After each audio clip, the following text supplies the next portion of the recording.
All rise. The Circuit Court of the State of Oregon for Lane County is now in session. The Honorable Stephen Morgan presiding. Please be seated. All right, good morning. Welcome back. Should have a set of jury instructions in front of you. Members of the jury, it is now the time where it becomes the duty of the court to instruct you regarding the principles of law that you should apply in deciding the issues or questions of fact in this case. The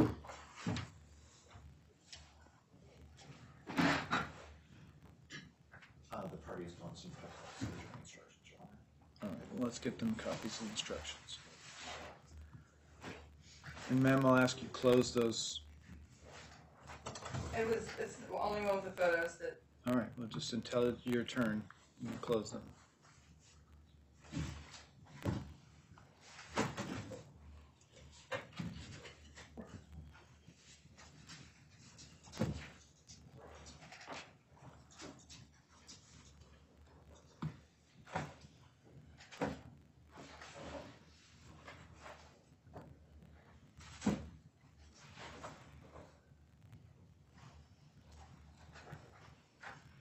Just 1 moment, please.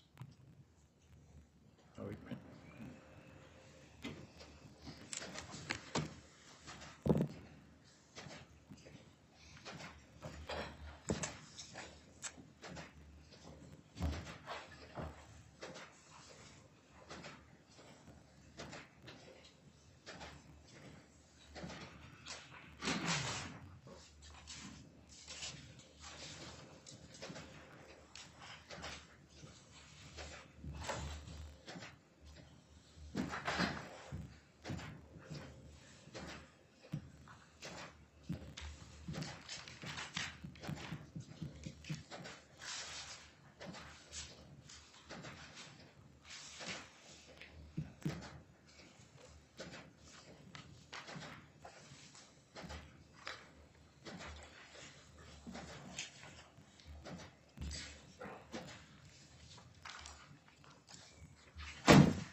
I'll start again. Members of the jury, it is now the time where it becomes the duty of the court to instruct you regarding the principles of law that you should apply in deciding the issues or questions of fact in this case. Each of you has been handed a copy of these instructions so that you can follow along. Please do not read ahead. When you return to the jury room, please review the preliminary instructions I provided to you in the beginning of the case.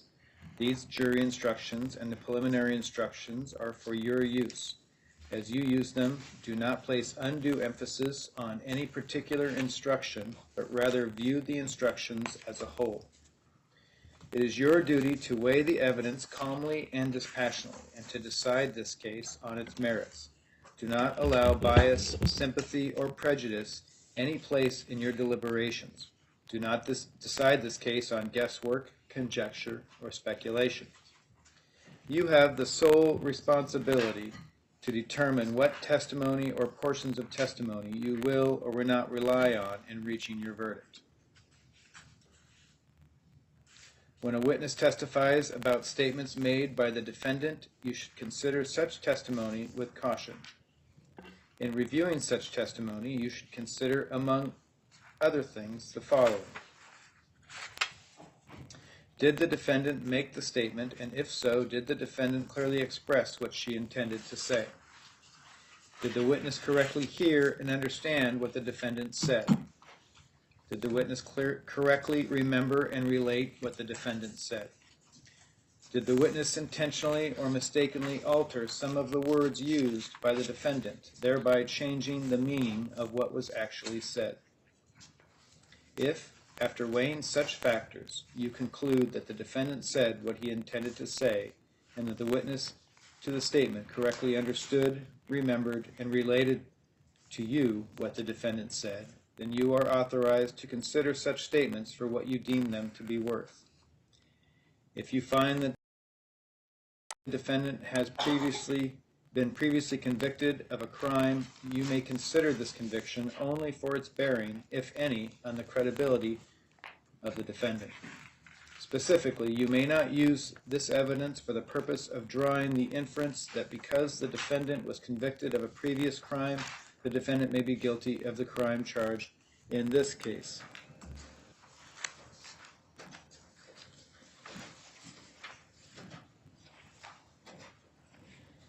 The following definitions and legal rules apply to the charges in this case. Intentionally and with intent. A person acts intentionally or with intent when that person acts with a conscious objective to either cause a particular result or engage in a particular conduct. Knowingly and with knowledge. A person acts knowingly or with knowledge if that person acts with an awareness either that his or her conduct is of a particular nature or that a particular circumstances exist. Assault. For the purposes of count 1, burglary in the first degree, to intentionally or knowingly cause physical injury to another person. Physical injury. The term physical injury means an injury that impairs a person's physical condition or causes substantial pain. An injury impairs a person's physical condition if it results in a reduction in the person's ability to use the body or a bodily organ, or if it results in a reduction in a bodily organ's ability to perform its ordinary function. Substantial pain refers to both the degree and the duration of the pain. Pain is substantial if it is ample or considerable, and the duration of the pain was not fleeting or inconsequential. Offensive physical contact means a physical contact that a reasonable person would regard as offensive in the same or similar circumstances. Building, in addition to its ordinary meaning, includes any structure adapted for overnight accommodation or persons or for carrying on business therein.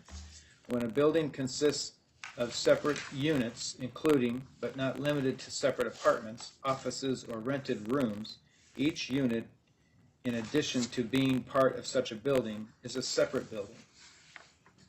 Premises includes any building and any real property, whether privately or publicly owned. Enter or remain unlawfully. A, to enter or remain in or on premises when the premises at the time of such entry or remaining are not open to the public, and when the entrant is not otherwise licensed or privileged to do so.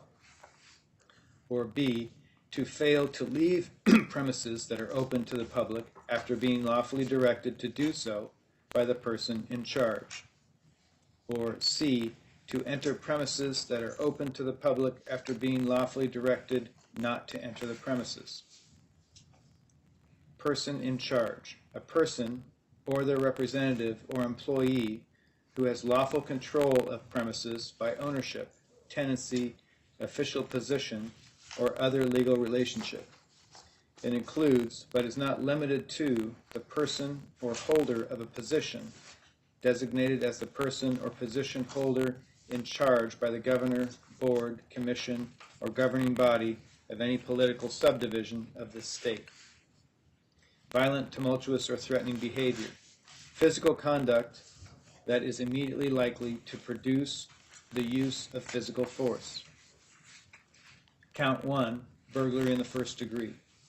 Oregon law provides that a person commits the crime of burglary in the first degree if the person remains unlawfully in a building with intent to commit a crime therein, and in effecting entry, or while in the building or in immediate flight therefrom, the person causes or attempts to cause physical injury to any person. In this case, to establish the crime of burglary in the first degree, the state must prove beyond a reasonable doubt the following elements. 1. The act occurred on or about November 3rd, 2021. 2. Amy Verlee Hall remained unlawfully on or in the premises located at 980 Oak Street, Eugene, Oregon. 3. The premises at 980 Oak Street, Eugene, is a building. 4. during time of remaining unlawfully, Amy Verlee Hall had the intent to commit the crime of assault therein, and 5, in effecting entry or while in the building or in immediate flight therefrom, Amy Verlee Hall caused or attempted to cause physical injury to another person. In this case, the state may also establish the crime of burglary in the first degree by proving beyond a reasonable doubt the following elements. The act occurred on or about November 3rd, 2021. 2. Amy Verlee Hall remained unlawfully on or in the premises located at 980 Oak Street, Eugene, Oregon. 3. The premises at 980 Oak Street, Eugene is a building. And 4. During the time of remaining unlawfully, Amy Verlee Hall had the intent to commit the crime of harassment therein. 5. In effecting entry or while in the building or immediate flight therefrom, Amy Verlee Hall caused or attempted to cause physical injury to another person. The state may establish the crime of burglary under a theory of assault or harassment or both. However, all 12 jurors must agree on the individual theory. Count 2, assault in the third degree. Oregon law provides that a person commits the crime of assault in the third degree if the person, while being aided by another person actually present, knowingly causes physical injury to a person. In this case, to establish assault in the third degree, the state must prove beyond a reasonable doubt the following elements. 1. The act occurred on or about November 3rd, 2021. 2. Amy Verlee Hall knowingly caused physical injury to Deidre Jillian Sturp. And 3. Amy Verlee Hall was aided by another person actually present. Count 3, harassment. Oregon law provides that a person commits the crime of harassment if the person intentionally harasses or annoys a person by subjecting that person to offensive physical contact. In this case, to establish the crime of harassment, the state must prove beyond a reasonable doubt the following elements. 1. The act occurred on or about November 3rd, 2021.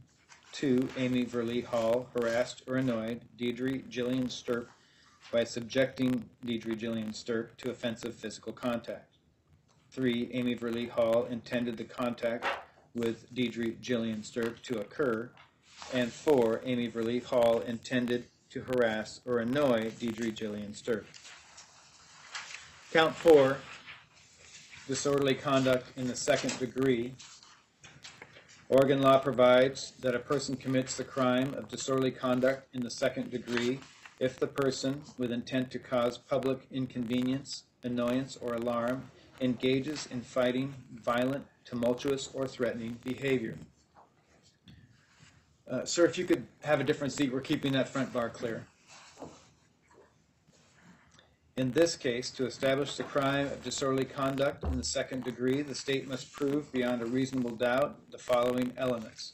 1. The act occurred on or about November 3rd, 2021. And 2. Amy Verlee Hall intended to cause public inconvenience, annoyance, or alarm by engaging in fighting or violent, tumultuous, or threatening behavior.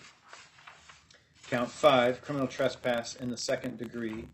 Oregon law provides that a person commits the crime of criminal trespass in the second degree if the person enters or remains unlawfully in or on premises.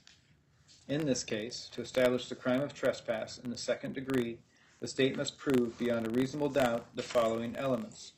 1. The act occurred on or about November 3rd, 2021. And 2. Amy Verlee Hall knowingly and unlawfully entered or remained in or on the premises at 980 Oak Street, Eugene, Oregon. Defensive premises. A person who is in lawful possession or in control of premises is justified in using physical force on a person who she reasonably believes to be committing or attempting to commit a criminal trespass in or on the premises. However, she may do so only when she reasonably believes it to be necessary to prevent or terminate the trespass, and she may use only the amount of physical force that she reasonably believes is necessary to prevent or terminate the trespass. Even though a person may use a reasonable degree of force in defense of there are certain limitations on this legal privilege. A person is not justified in using deadly physical force on another person unless she reasonably believes that the other person is committing or attempting to commit a felony involving the use or threatened imminent use of physical force against a person. The defense of self-defense has been raised. A person is justified in using physical force on another person to defend herself from what she reasonably believes to be the use or imminent use of unlawful physical force. In defending a person may only use that degree of force which she reasonably believes to be necessary. The burden of proof is on the state to prove beyond a reasonable doubt that the defense does not apply. The defendant is not justified in using physical force on another person if she provoked the use of unlawful physical force by that other person with the intent to cause physical injury to the other person. Ordinarily, a person is not justified in using physical force on another person if she was the initial aggressor. However, the defendant's use of physical force may be justified even though she was the aggressor, if you find that she withdrew from the encounter and effectively communicated to the other person with an intent to withdraw from the encounter, but the other person nevertheless continued or threatened to continue the use of unlawful physical force on the defendant. The defendant has entered a plea of not guilty to all charges. A plea of not guilty denies that the defendant is guilty of any crime. Defendant is innocent unless and until the defendant is proven guilty beyond a reasonable doubt. The burden is on the state to prove the guilt of the defendant beyond a reasonable doubt. Reasonable doubt is doubt based on common sense and reason. Reasonable doubt is not an imaginary doubt.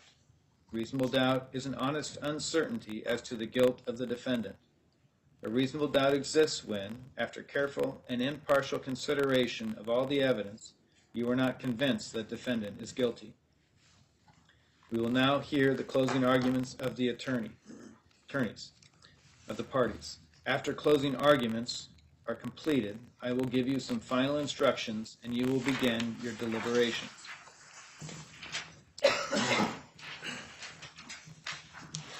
For the state.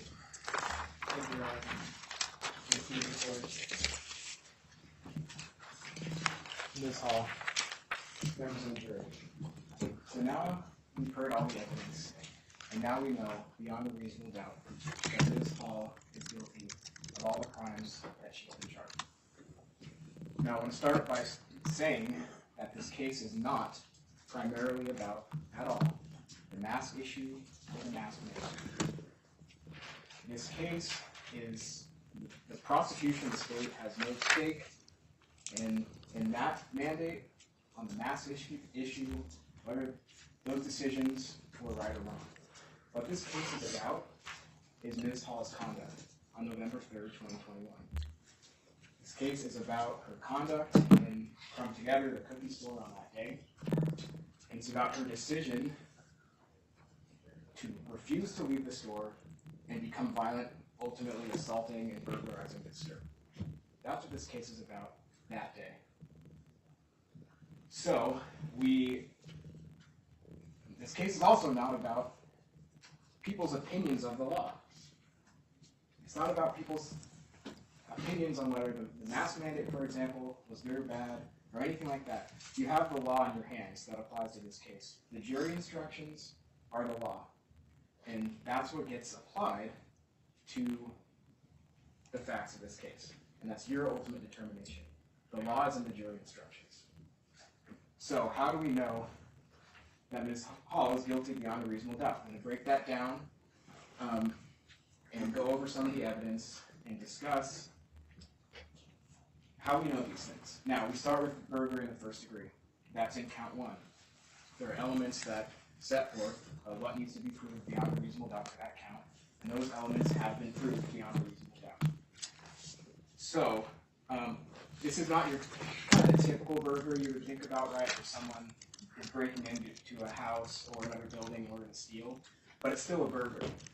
It's remaining unlawfully with the intent to commit the crime of assault or harassment. There are two ways to get there. And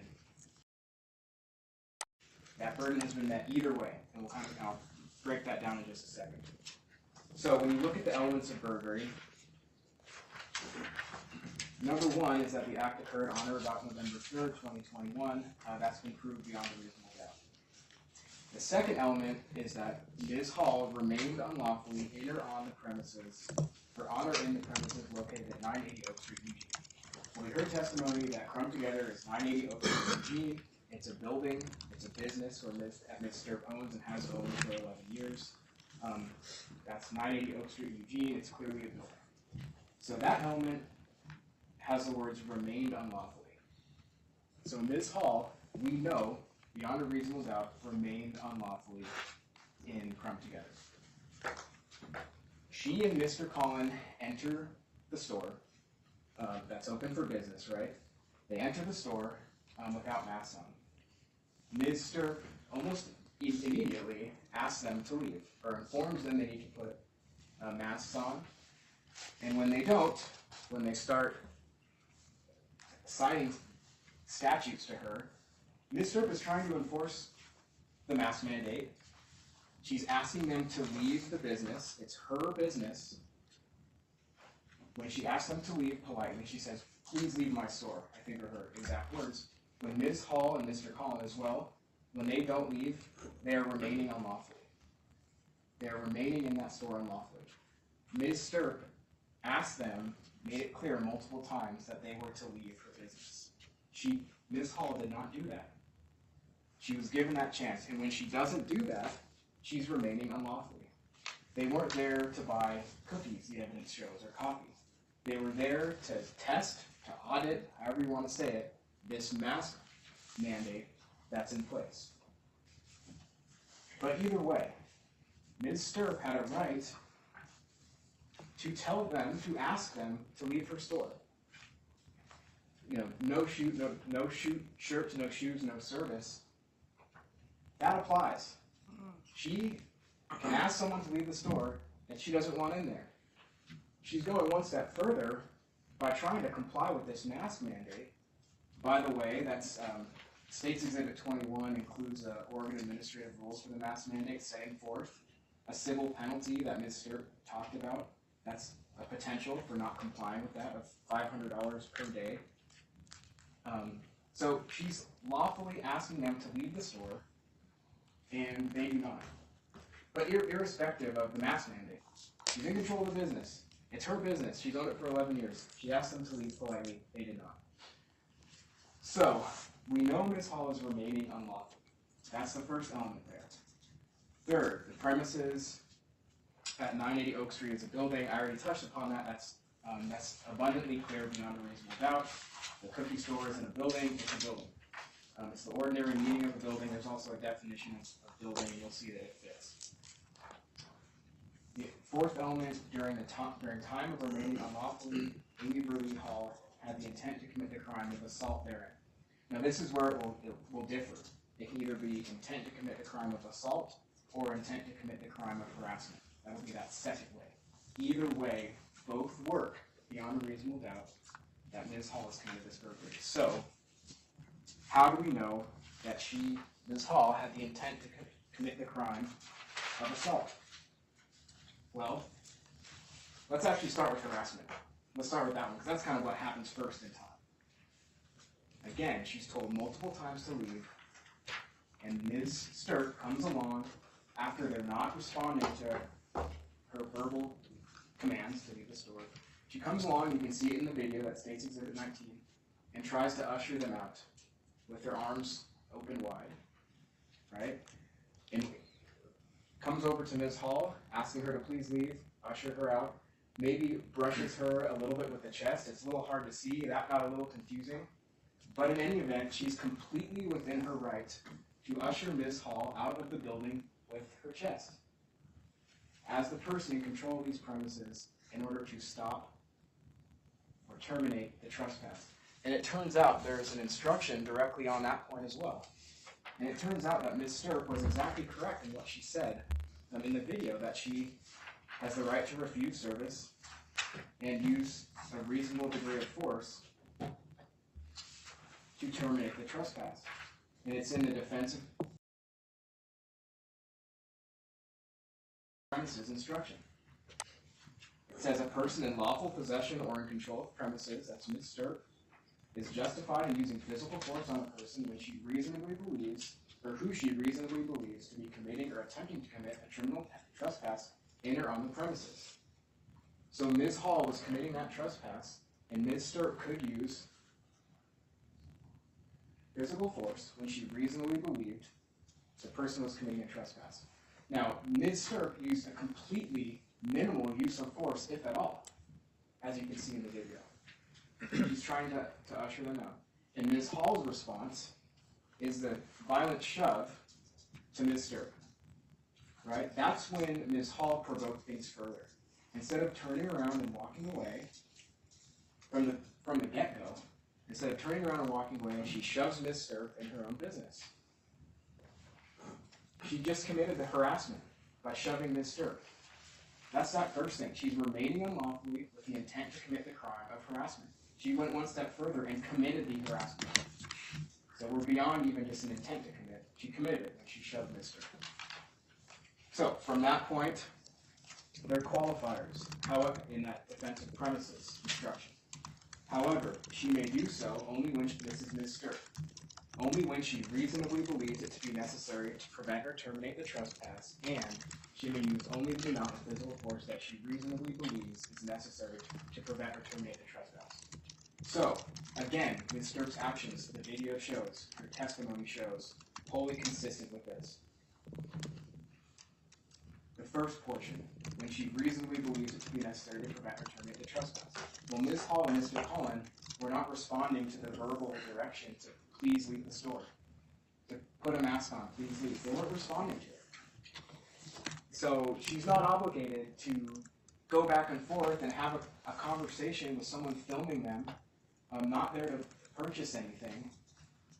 She's not obligated to continue to have this conversation over and over again. Instead, she comes and uses a reasonable amount of force, if at all, to usher Ms. Hall out of the building. Ms. Hall responds with a shove. So that's the first portion. Ms. Sturm is not going to be shoved in her own business. So she is there alone. Her business, once again. These people are not asking to buy anything. She goes and grabs the bat from behind the counter. And again, is asking them to leave, verbally. They're not leaving. So, again, at this point, she hasn't used any physical force whatsoever. She's holding the bat, you can see it in the video. She's asking them again to leave. She's holding the bat, starts to usher them out again. And that's when Ms. Hall grabs the bat from her violently and starts attacking Ms. Sturm. So she grabs the bat away from Ms. Sturm, and that's when Mr. Collin gets involved physically as well. You can see in the video, it's shaky, it moves around, but ultimately you see Ms. Sturm fighting back a little bit, completely within her right, the evidence shows. After being attacked by them, Mr. Collin pounds Ms. Sturm into the counter.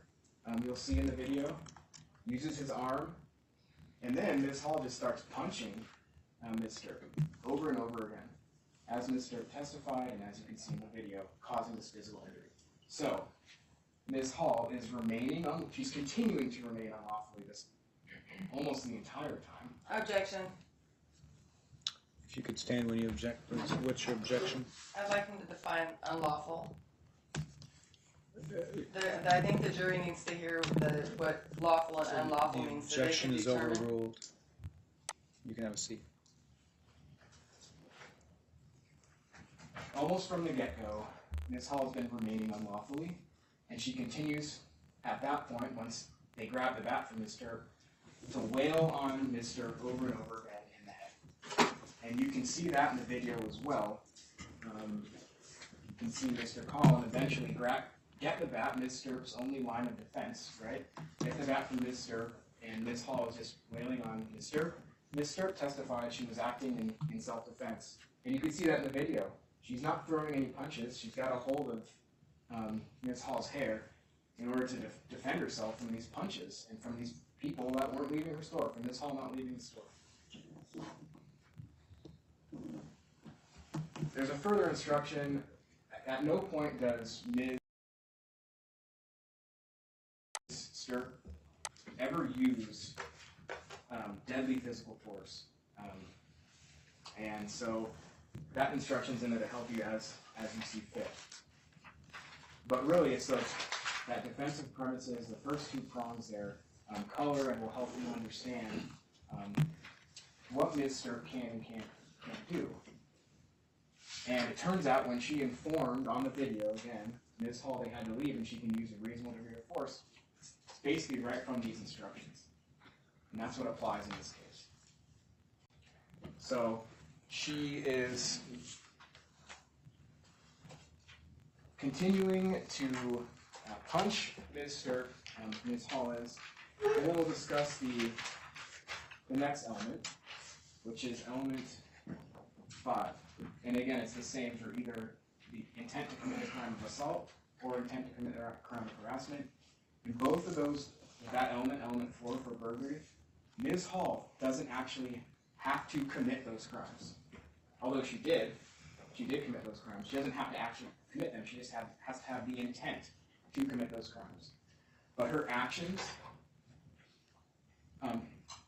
evince her intent to commit those crimes. She has done that. She has intended to commit those crimes, and that's been established beyond a reasonable doubt clearly.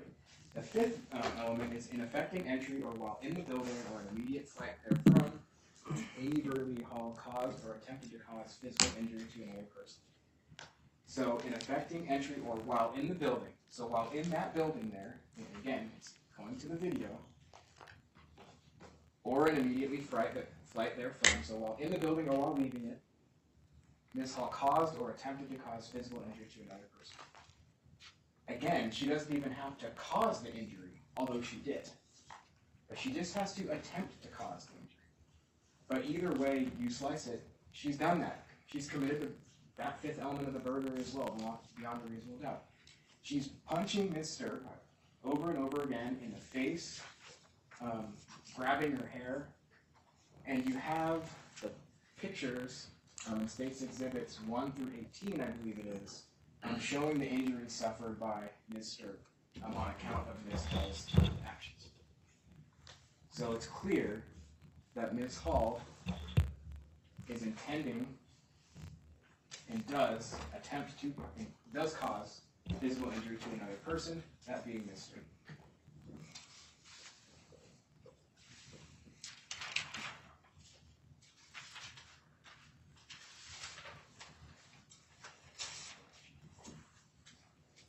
So,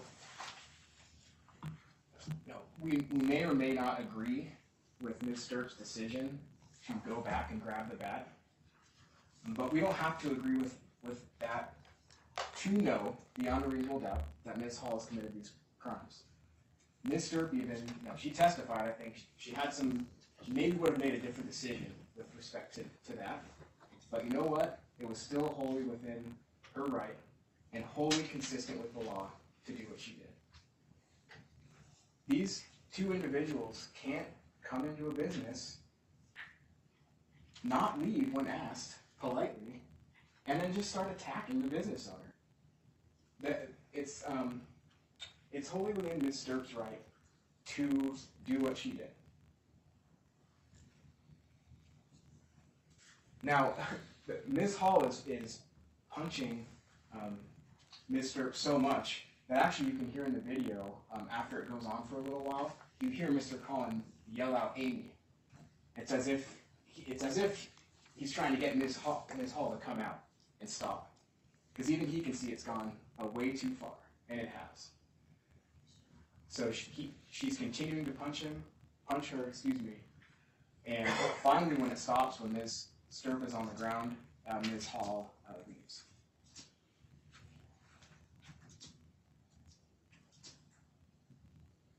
So, then we move to the assault in the third degree. And that's just 3 elements, not 5. The first one is the same, act occurred on or about November 3rd, 2021. It's the same incident. That in the second, Amy Verlee Hall knowingly caused physical injury to Deirdre Jillian Sturp, and Amy Verlee Hall was aided by another person actually present. So knowingly caused physical injury. Those definitions are defined as well for you in the jury instructions. And it's clear that Ms. Hall has done that beyond a reasonable doubt. Again, her actions show her intent, show her knowledge. She's acting in a way where she's aware of what's going to happen by continuing to punch Ms. Sturp with force, throwing her around, being involved in that attack. Her actions show she's aware that she's causing physical injury to Ms. Sturp. And again, physical injury is defined: impairment of physical condition or substantial pain. Ms. Sturp testified about the goose eggs on her head, the pain she was in the days and weeks in the aftermath. She rated her pain, I think, 7 or 8 out of 10. She's in substantial pain, and it lasted for a while. It's clear there's physical injury to Ms. Sturp. That's through the testimony and through the photographs. So Ms. Hall has knowingly caused physical injury to Ms. Sturp without justification. Now that third element, whether Ms. Hall was aided by another person actually present, she was. She was aided by Mr. Collin, who was present in the store, and here's how she was aided. He was involved in that initial attack. You can see him slam Ms. Sturp into the back of the counter there. Okay, Ms. Sturp is backed into the counter. You hear the slam. He's using his arm, and then he grabs the bat away from Ms. Hall and Ms. Sturp, essentially, taking away her defense. That, by the way, taking away her defense. So he's involved. He's helping Ms. Hall commit this assault. And we know that beyond a reasonable doubt, because you can see it in the Exhibit 19, the video. You also hear Ms. Sturp talk about it on the stand. You hear Ms. Sturp mention it when she's speaking to Officer Peckles in State's Exhibit 20 as well, that Mr. Collin was involved in this attack. Not the whole time, but you don't need him to be involved the whole time. He doesn't actually have to cause the injury. Ms. Hall is the one who caused the injuries, I should say, to Ms. Sturp's face. For Ms. Hall to be guilty of assault in the third degree, Mr. Collin doesn't actually have to cause any of the injuries. He's just aiding and is actually present, and we know that beyond a reasonable doubt. So the remaining counts: harassment. Was there offensive physical contact? Yes, there clearly was. That shove was offensive physical contact. So were all the punches, clearly intentional. That disorderly conduct, public inconvenience, yes. Fighting or violent, tumultuous behavior, yes. And trespass, again, I've already talked about that kind of in relation to the burglary, but yes, remaining unlawfully, trespass has been committed. Now, Objection? That word unlawful again? Silver rule. Now, the defense of self-defense has been raised. And we also know, beyond a reasonable doubt, that self-defense does not apply to Ms. Hall in this case. How do we know that? You have an instruction on that as well. And it states that a person is justified in using physical force on another person to defend herself from what she reasonably believes to be the use or imminent use of unlawful physical force. From what she reasonably believes to be the use or imminent use of unlawful physical force. Well, it has to be a reasonable belief, right? And Ms. Sturp asking them to leave and then coming up and gently trying to nudge them out of the store, Ms. Hall cannot respond to that by shoving Ms. Sturp. There can be no reasonable belief that unlawful physical force by Ms. Sturp was about to be used on Ms. Hall. The video does not show that.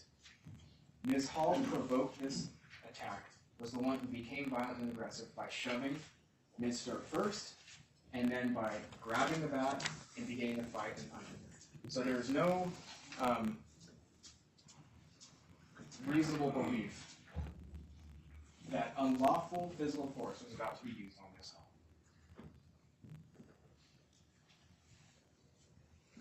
And then it further states, in offending a person may only use that degree of force which he reasonably believes to be necessary. Again, that, when you look at the video, if you even get to that point in the analysis, Ms. Hall uses way more force than is necessary. She's punching multiple times Ms. Sturm in her own stomach. The defendant is not justified in using physical force on another person if she provoked the use of unlawful physical force by shoving Ms. Sturm, by grabbing the bat, or refusing to leave the store, etc. This defense does not apply.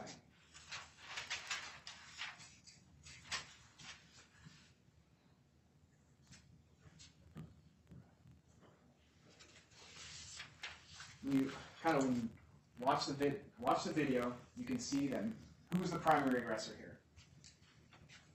Again,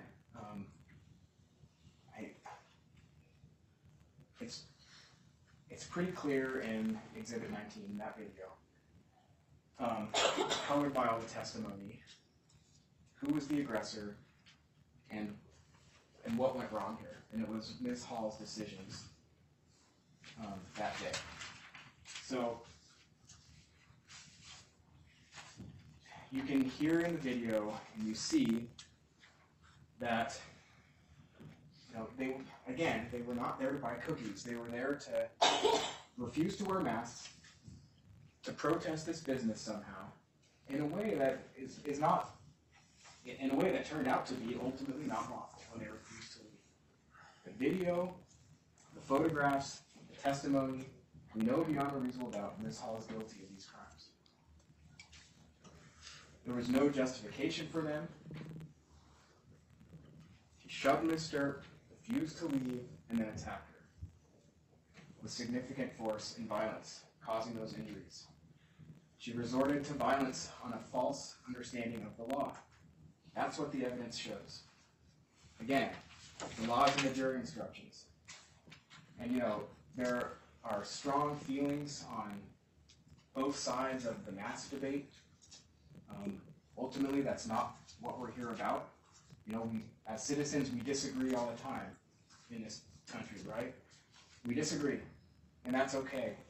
But we have to do so lawfully and without resorting to violence. Unfortunately, Ms. Hall was unable to do that on November 3rd, 2021. She resorted to violence, and so she's guilty of these crimes. And I'd ask you to find her guilty and hold her accountable. Thank you. Ms. Hall.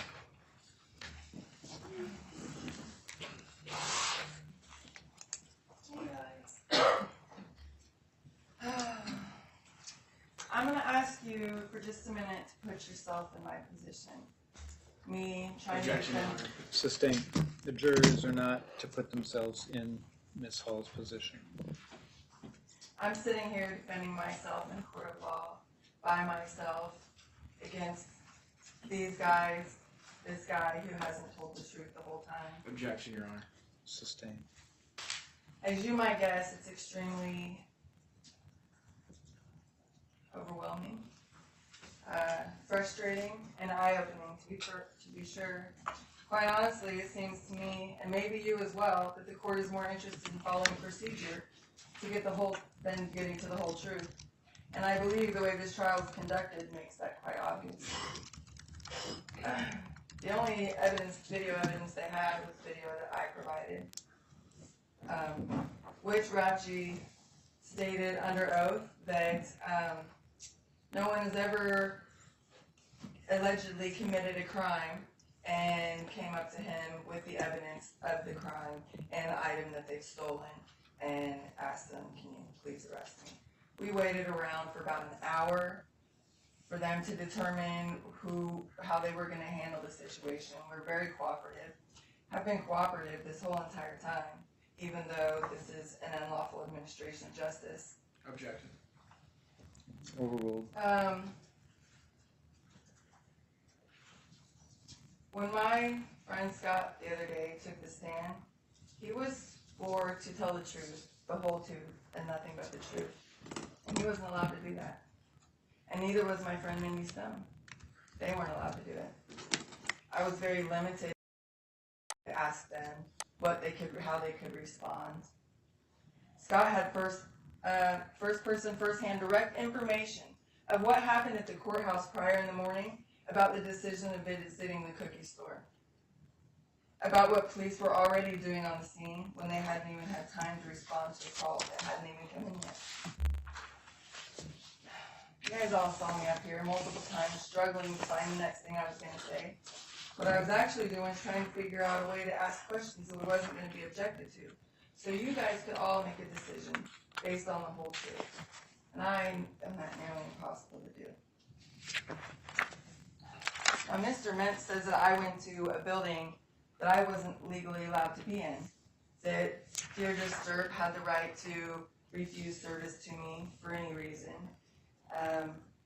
and will go on to say that she had a right to use her body to get me out of the building. She had a right to subject me to offensive physical contact to get me out of a building that I didn't refuse to leave. When you watch the video, you'll see that she only asked me one time. She asked me one time, and then we talked about trespassing. And when she got frustrated because I was talking, that's when she came up to me. And you can see her getting close, and I said, please don't touch me. The worst thing you can do is put your hands on me. I wouldn't call that initial aggressor. I would say, you might not like the way that I said the words, but I'm in shock, like, who is this person coming up to me to put her body on me? I'm just talking. I walked into a business that's open to the public. The door is wide open. She has a sign outside saying, come and buy some of my delicious cookies. I didn't know it at the time. I didn't know until after I watched the video that there's also a sign right there saying, no mask holes allowed. No mask holes. She's discriminating against entire protected classes of people because they have a religious or a conscientious objection to wearing a mask. Ms. Hall, when an objection occurs, Ms. Hall. What's the grounds? Ms. Hall, I just need you to look at me so I know you're listening. When an objection is made, I need you to stop talking so that I can rule. If I sustain the objection, then that's well taken. If I overrule it, then you can continue with what you're saying. But I need you to stop when you hear that word objection so that I can rule. So that objection is sustained. I'd like you also to pay attention to how many times David Vince has objected to this whole thing, and how many times he'll likely object today over the things that I have to tell you. Now, we as Oregon citizens have lots and lots of rights. They don't want me talking about the law here.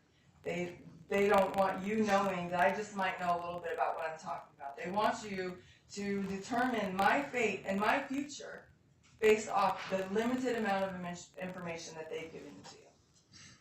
They haven't allowed you to look up the laws yourself, to do any investigation or research into this matter yourself at all. Ask yourselves why. Why would they want to hide information from you? The Oregon Constitution, Article 1 says, all men shall be secure in the natural right to worship Almighty God according to the dictates of their own conscience. Section 2 says, no law shall in any case whatever control the free exercise and enjoyment of religious opinions or interfere with the right of conscience. Which means that Deirdre Sturm had no right within the bounds of the law to subject me to offensive physical contact just because I didn't leave the building that she was opening her doors to the public for. She called me a sewer rat. She said I was like a little rodent she needed to scurry away. I asked, what's the difference between me and Max? He came to do an interview, and I came to give you some information. I didn't get to present anything in this case, but I did bring some pictures that David Mintz is going to allow me to show you guys. Now, in the initial police report, Officer Rafji says that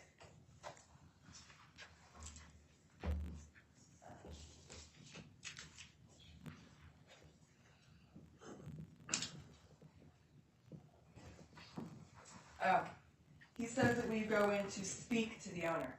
He doesn't say that we go in to intend her any harm, which is the foundational basis for all the crimes I'm being charged with. that I had to have intentionally and knowingly gone into this restaurant to cause this woman harm. Does this look like somebody who intends to cause somebody harm? Do these flyers that tell my phone number, my email address, that says, who are we? Two people, regular folks, tired of the tyranny. Tyranny that these guys are enacting. Tyranny that the police officers who got me here are enacting. Does this look like somebody who's going to go into a business to start trouble? I'm an upstander in the community. I'm somebody that wants to help people in the community. This is Eugene, Oregon. In Eugene, Oregon, there are laws against hate and bias. Hate and bias discrimination incidents also include, they're trying to tell you I'm not part of a protected class. Protected classes also include association or political affiliation, color, disability, gender identity, race, ethnicity, Objection, religion. Your Honor. Sustained. Mr. O'Brien, may take the jury out, please.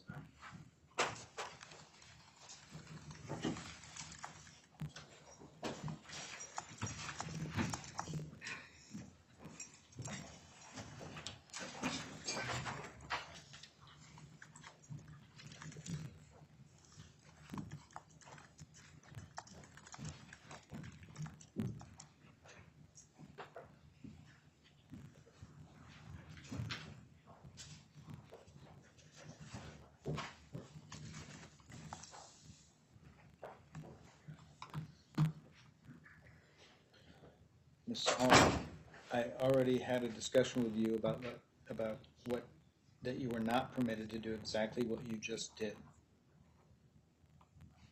which is to read off laws that are not in the jury instructions, that are not part of this case, that are not permitted. If you continue to do that, and frankly, the state did not object to quite a bit that was objectionable and waited quite a ways before objecting. Your Honor, it's hard to keep objecting, and she'll continue. Well, that's your role. It's not my role to interject. It's the state's role to object, and when the objections come, I will sustain them. But if you continue to go down this road where you violate the court's order, then I will stop your closing argument, and that will be the end of your argument.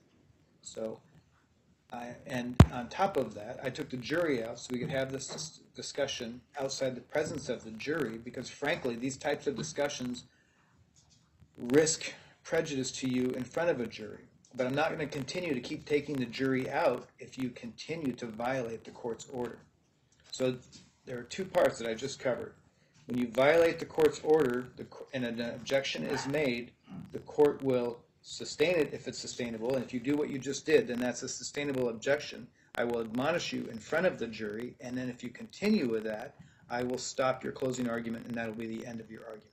Are you clear on those parameters and the consequences of you violating the court's order? Your Honor, I do understand this, yes, I'm clear on this, but I wasn't reading a law. I was reading publicly available information. It is It's not on the Eugene website. It's not in evidence, and it's not part of the jury instructions.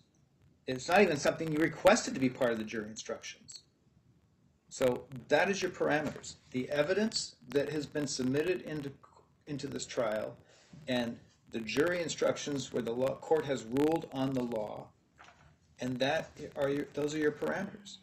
I've been very clear on that. Okay, so let me ask you this. So the jury instructions for the mask mandate and the provisions within, like the cited authorities, am I allowed to go over those? I don't understand your statement. There was an OAR that was submitted into evidence without objection.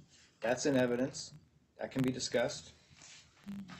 Otherwise, if it's in here, in the jury instructions, then that's the law of this case. Mr. O'Brien, please bring the jury back in.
Your Honor, this is what I mean, Exhibit B, Oregon Health Authority, Chapter 333.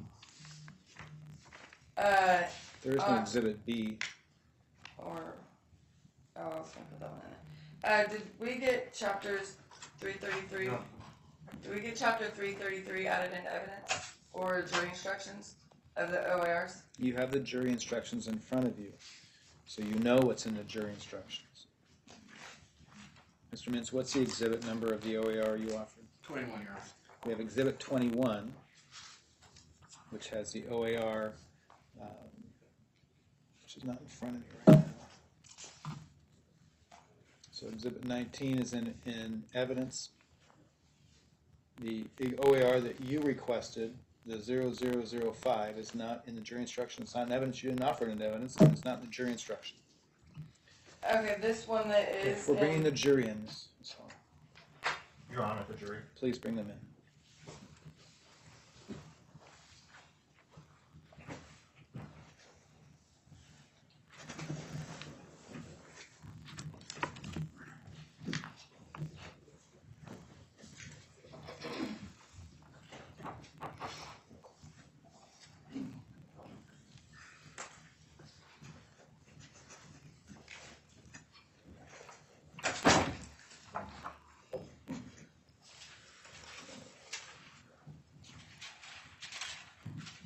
Ms. Hall, please continue.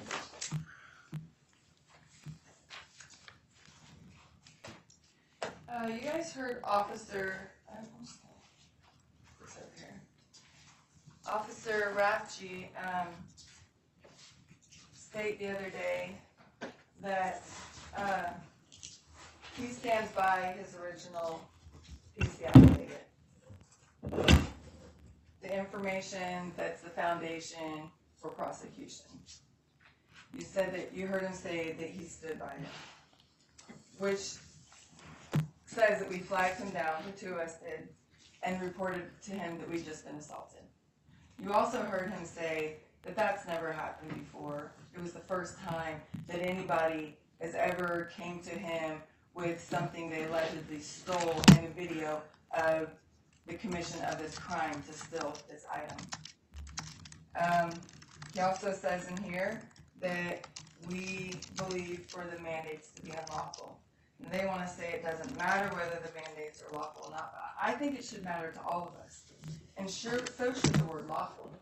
I think we all need an understanding of what the word lawful means, or else how do we know if something is lawful or not? And I think that's really confusing to people in the world today. And you would think that in a court of law is where we learn to figure that out. Well, we know what's not a law. We know that when something says it's mandatory, that it's not a law. If it's required, it's not a law. If it's mandated, it's not a law. Requested, ordered, an ordinance, compulsory, all these things, they're not laws. For something to be a law, it has to be backed up by a law. Well-established, substantive law. You can't just say, I'm giving you a lawful order without there being some type of law behind it to back you up, just like saying an unlawful use of a firearm or an unlawful use of a vehicle. We all understand what that means. You stole it, or you're not following the law in accordance with how you carry your weapon. The same with trespassing. You have to have been given a lawful order to leave, which means you have to be there breaking the law in order for them to trespass you. Just simply walking in the door and asking them if they offer their services to the public is not trespassing. We did nothing to break any laws. She said, yes, I offer my services to the public, but you can't be in here without a mask on. Ricky brings up law. So instead of us going in intending to break the law, he brings up a law. Are you allowed to violate 18 U.S.C. 245, which is Objection, Your Honor. Improper argument. Right now, I think she's just citing what the co-defendant said at this point, so it's overruled. I won't go into what the law says. You can look that up when you leave here and we're done. But he cited 18 U.S.C. 245. It's a very long law. Ricky, my co-defendant, does nothing but read law. He's addicted to case law, and he's the one who got me wanting to learn how to read the law so that I know how to protect myself if I ever have to end up in a situation like this, or in the cookie store where I need to defend myself, where I have to come to a place like this and defend myself further.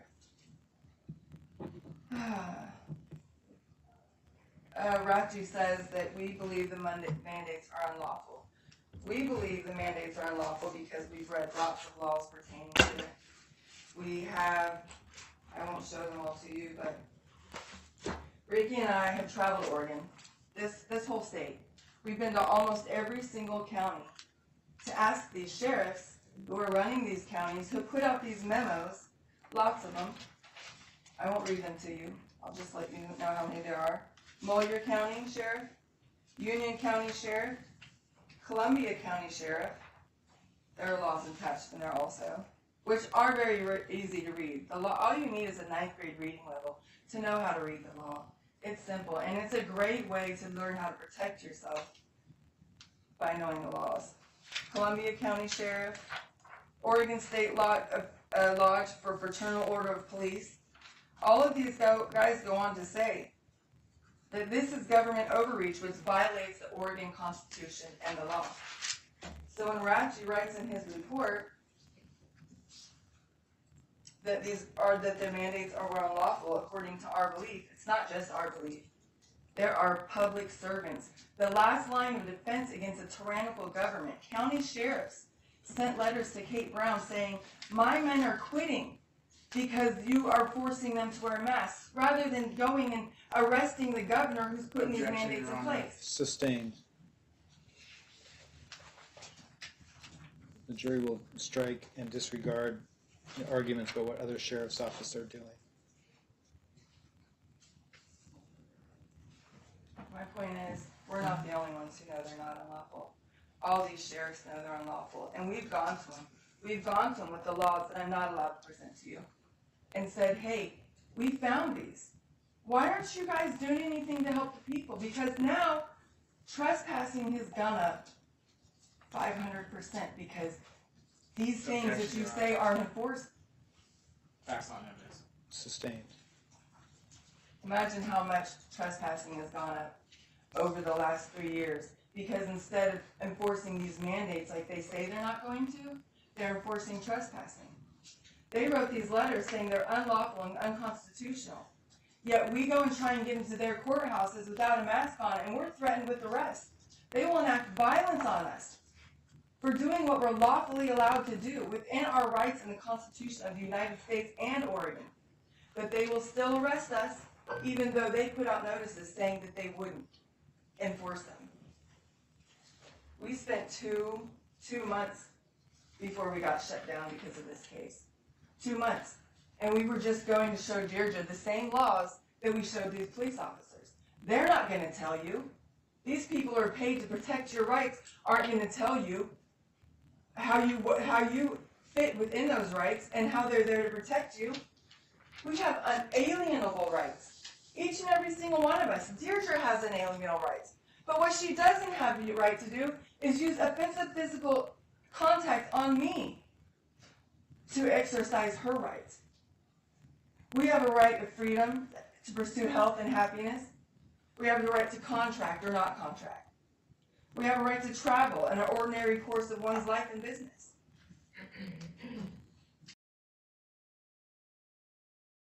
A right to self-defense when threatened with harm, loss, or deceit. Now, I never threatened Deirdre with harm. I asked her not to touch me. I did not want to be in a fight. I had my dogs in my car. I had a lunch date to go to. Flyers in my hand. I just wanted to drop off some flyers and leave. You'll see how quickly she escalates things. I don't blame her. I don't blame her. He's right. Look at the things that the governor's doing. We're going to fine you $500 if you do not coerce your customers into wearing masks. We're going to coerce you into coercing your customers or potential customers, natural, private human beings with unalienable rights. If you don't coerce them to bow to your will because we're coercing you to bow down to ours, we will charge you. $500 a day. Does that seem like you still have unalienable fundamental rights?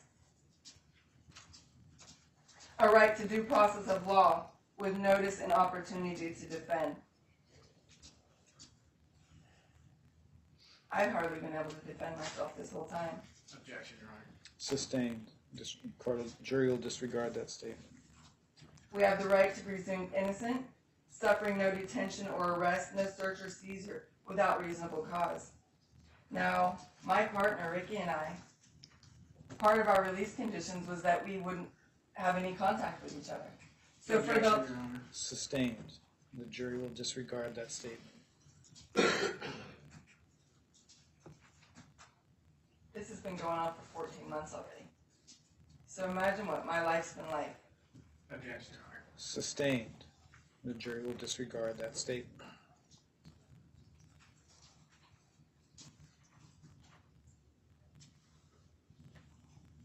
We have a right to a trial by jury, being an impartial panel of one's peers. I was really nervous doing this, and I've been nervous and scared this whole time. But I didn't vote for any of you to leave because I have faith that you guys are going to be able to, by your answers and that when we were, choosing a jury, I could see that some of you would be really opposed to the information you would learn here, but also some of you would really appreciate it. And that this isn't a case of where I'm guilty. I went out and committed a crime. I intentionally did something that I shouldn't have been able to do. I was taking up flyers. This is me, right here, just walking in with some flyers in my hand. I didn't even have a chance to offer it. David says I didn't go in to buy a cookie. How Mr. does Mintz. he know? Ms. Hall. Mr. Mintz. Mr. Mintz says I didn't go in to buy a cookie. How does he know? Those cookies smell good outside, and I would have loved to have had one.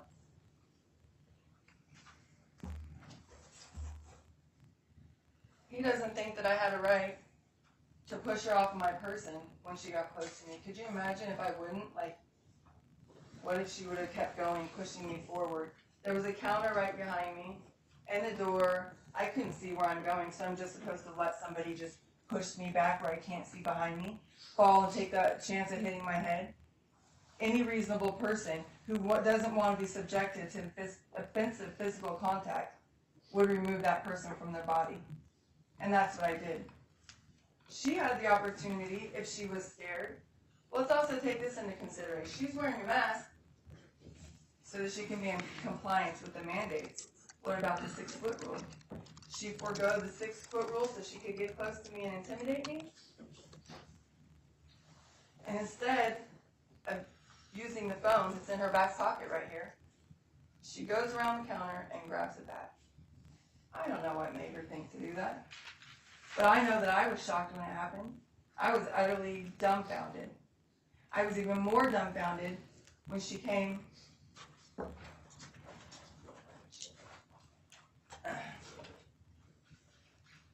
got close to Ricky, my co-defendant, with it. Officer Ratchey says in his report that we went to go confront her about the mask, which isn't what we did. He says in his report that she repeatedly asked us to leave before she touched me. She only asked us once. And then he repeats that I refused to leave and refused to wear a mask after she repeatedly asked. He describes the scene as, I saw Stripe on the video with her arms outstretched wide in an attempt to usher Colin and Hall out. Offensive physical contact. Unlawfully. When Stripe brushed against Hall lightly. Now listen to the way he describes this. And then think to yourself, why would he describe this incident in this way? Brushed across Hall lightly. And then Hall shoved Stripe back with significant force. Significant force. Shouting, don't fucking touch me, when what I actually said was, I wouldn't fucking touch me.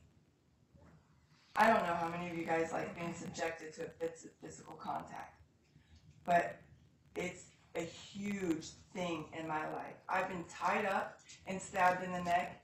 I've had things wrapped Objection, through. Your Honor. Sustained. There's reasons that I don't want people touching me when I ask them not to.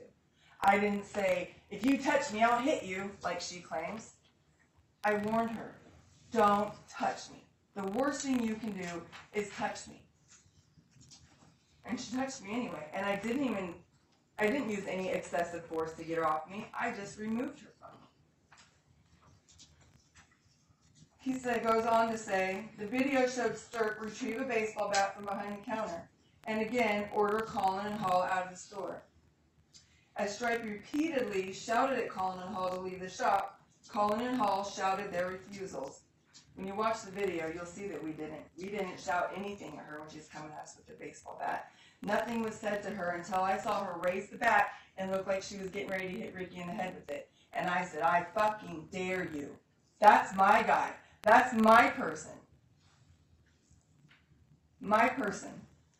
And she's raising the bat in the air near his head like she's going to hit him with it. Here's Sturp. Instead of using the phone, she goes behind the counter and grabs the bat. Shakes the bat in his face. Threatens with it, get out now or I'm going to use this to hurt you. The report says Hall made comments daring Stripe to come at her, which isn't true. It was a reaction. When you see somebody hold a bat over your husband's head, your person's head, you're going to react. You're going to respond. I don't know how many people would stand there and wait for her to come at them with a baseball bat. In self-defense tactics, they teach you if somebody has a baseball bat, the best thing is to do is go in and grab it. Not me. I waited. Another picture of that. I waited till she got close enough to me to where I grabbed the bat. I waited for her. So if you could step back just a little bit, give them some space, please. I waited for her to come at me with the bat. I didn't subject her to anything.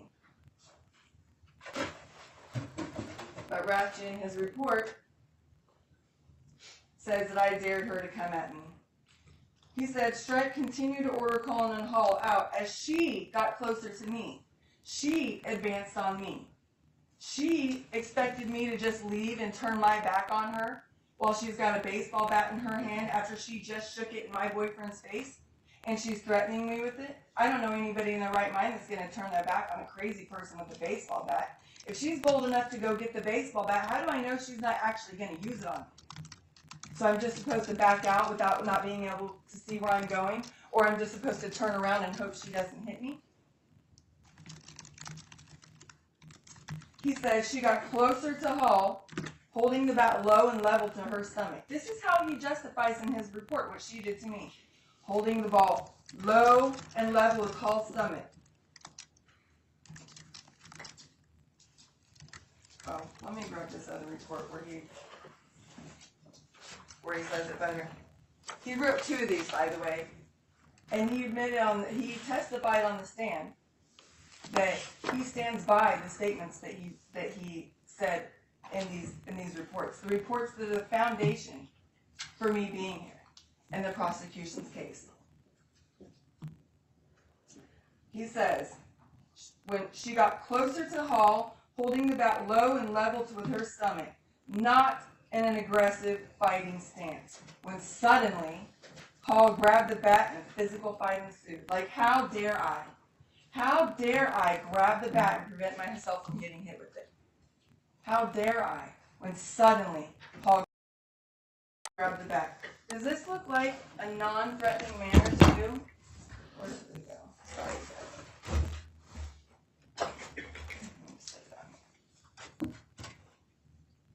Does this look non-threatening? Does the way she's holding the bat in the air look non-threatening to you? Does the way she's coming at us with the bat right there look non-threatening? I'm not sure how you guys would feel if you're put in a situation like that. But it was scary. It's scary to be faced with somebody who you don't know and you don't know the level of violence that they're capable of. If she's going to grab the bat, how do I know that she's not trained in using it? How do I know that she doesn't actually intend on hurting me? He says, I suddenly grabbed the bat. Well, of course I did. She was coming at me with a dangerous and deadly weapon. People die.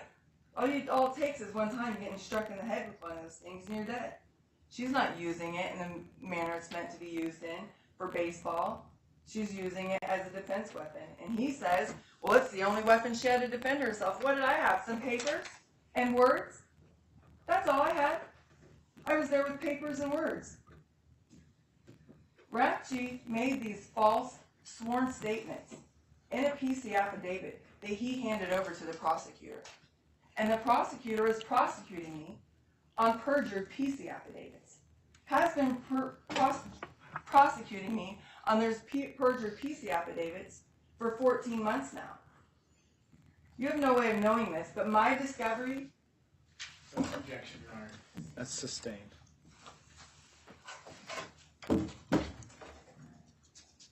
There's been at least 5,000 pages of information shared, not only with David Mintz, but...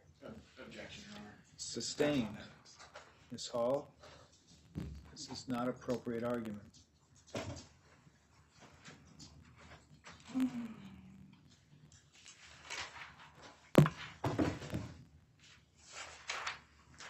No mass pulls. Masks and backs, please, because we care about our neighbors. Does it look like she cared a whole lot about us in this context? Now, we played a video of where she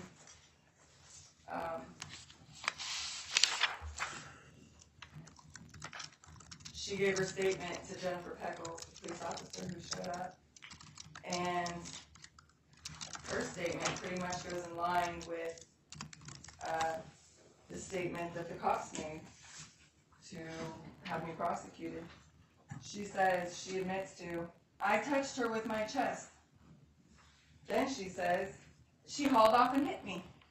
Does it look like I hit her? Or does it look like I pushed her?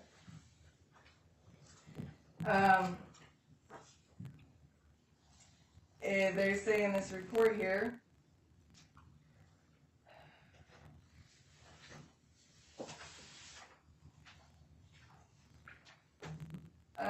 that in the video I could see Colin grab the bat. I'd like to show you another photo here. May I just give them this booklet? It's a sequence of photos. No. You can show it to him if it's in evidence, and you can otherwise, no. This was the moment that I handed off the bat to Ricky, right before he left the store. As you can see, she's pulling me all the way into her. Pulling me into her body, has me by my hair. She admitted on the stand that she was holding on to my hair for dear life. I have long hair. I couldn't see anything that I was doing. I didn't know what was happening to Ricky. I didn't know if there were good people that were going to come out and get us from the back of the building. I just know that we heard a rumor that this is what they do. So I'm thinking, this is what this business does. They're just violent. And I would suggest maybe when you guys watch the video, if you watch it again, to do it with the volume down. Because there's a lot of screaming from Deirdre Sturm, and not show you these photos. So just go through mine here. You can see her grip on my hair the whole time. I'm struggling to get out. My flyers are on the floor. I have flip-flops on with socks on.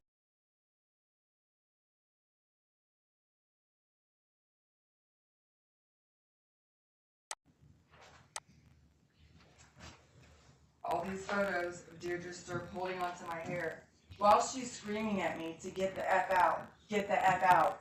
She's holding on to me and I can't go anywhere. Just holding on for dear life. The officer's reports and Deirdre herself lied and said that once Deirdre Sturm was on the ground, here's me trying to leave, trying to get loose from her so I can get out of the store, trying not to get hurt. There's me, also trying to leave. My face is covered. I can't see anything while she's screaming, get out, but I still can't leave. There's her, 2 hands on my hair. I can't go anywhere. How am I supposed to leave? More of Deirdre holding my hair. Holding my hair. Can't go anywhere. Here's the holding my hair. I have very long hair. This is the moment right here, right before she goes down to the ground. I finally get a good enough shot to where I can get her to let me go. She falls down to the ground. You can see her down the ground just a few seconds later. Here's me grabbing my hair out of her hands and me walking away. They claim in the officer report, and Deirdre Sturm claimed, Hall grabbed Strike by the hair and forced her to the ground where it appeared that I continued punching her. This is the information that the police gave to the prosecutor that they're prosecuting me on. And this one, it says, same officer, when suddenly Hall grabbed the bat and a physical fight ensued. In the video, I could see Colin grab the bat and shove Sturm to the ground, where Hall swung several close-fist strikes to her head. Colin left the store with the bat and could be heard refusing to give the property back, where we went and contacted him moments later.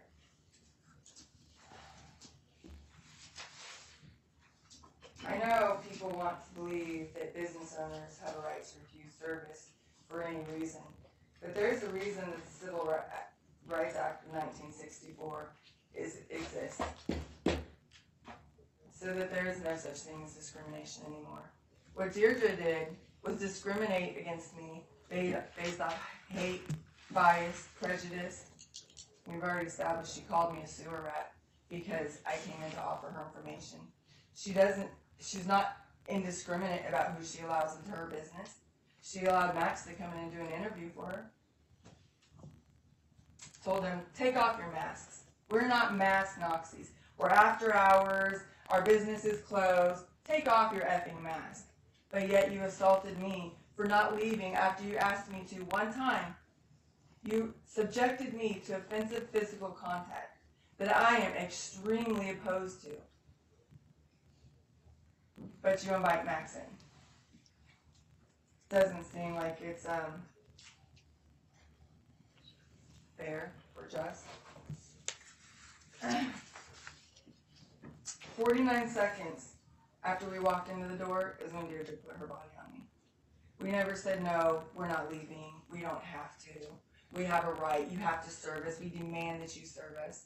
We didn't go in to commit crime.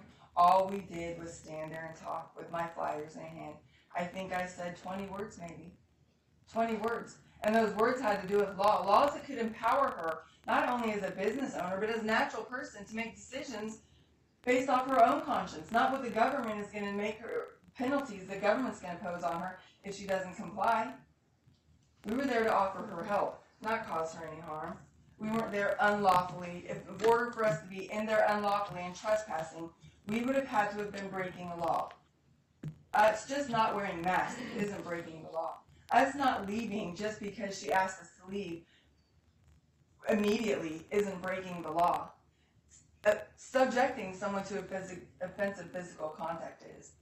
Self-defense is a defense. I don't know how Mr. Mintz or anybody who's involved with prosecuting me on this case reasonably believe that I should have let her continue to press her body on me. That I should have backed out when she came at me with the baseball bat or turned around and left. Any reasonable person, I believe, would have seen her coming and been scared. It was terrifying to see her coming at me and Ricky with a baseball bat. You go that natural fight, flight, freeze response.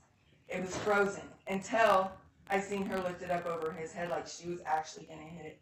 And you can see where she has a hold of the baseball bat. She's got it held in a good spot where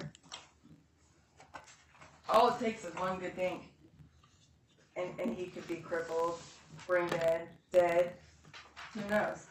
You think that me going in and doing this, that I deserve that?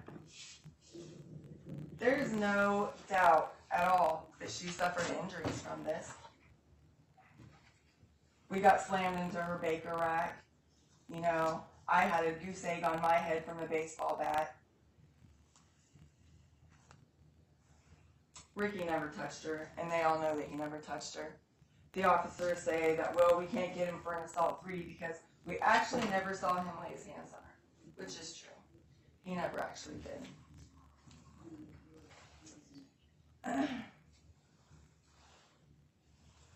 David says we didn't go there for a cookie. He has no way of knowing that. I'm sorry, Mr. Mintz. He has no way of knowing what our intentions are. In fact, everything David said today and throughout this whole trial is hearsay. It's based off of his witnesses' testimony. And his witnesses have been proven to be liars. I'm sorry. Objection. Improper argument. Sustained. All the witnesses he's put on the stand are liars. Deirdre lied. She said we were a threat to her So, when we Miss never were. Sturm, Excuse me? you are to use their last names, Miss Sturm. She lied on the stand. Maybe some of it wasn't even lies. And I don't blame her. You remember asking her, how well do you know the laws? I don't know any. I don't need to know any. I know that I don't break any laws because I haven't gone to jail. Well, that's good because I didn't break any laws, but I'm facing the possibility of prison for not breaking any laws. And I know the laws. Sustained. The jury will disregard the last statement. We went there to offer her an alternative to discrimination and violence. Peacefully. We are very peaceful. We have a long track record of going and seeing all these county sheriffs very peacefully. Extremely peacefully. I only spoke a handful of words. I intentionally did warn her that I would reject her unwanted touch. I intentionally didn't turn my back on her.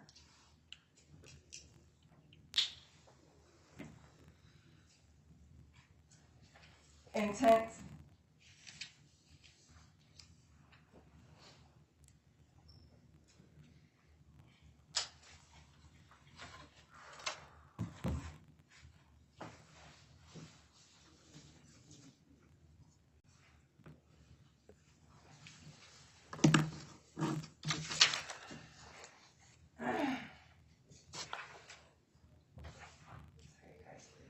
David,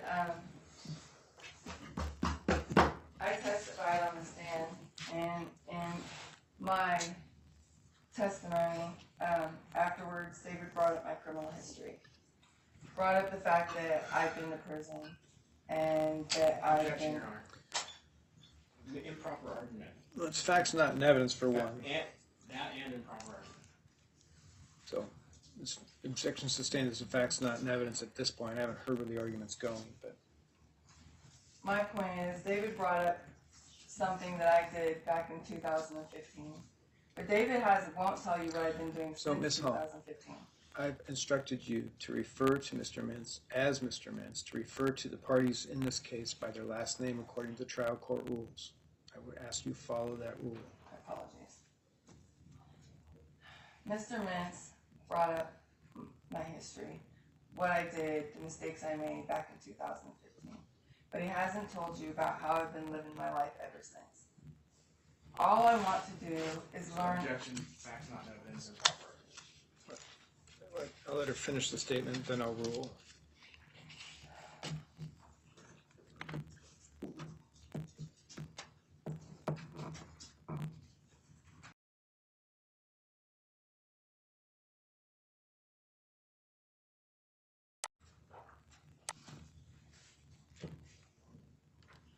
Okay. So he told you about my criminal conduct in 2015, but not how about I bounced back into my life up until 2023. He won't tell you that I was a model prisoner. So the objection is sustained.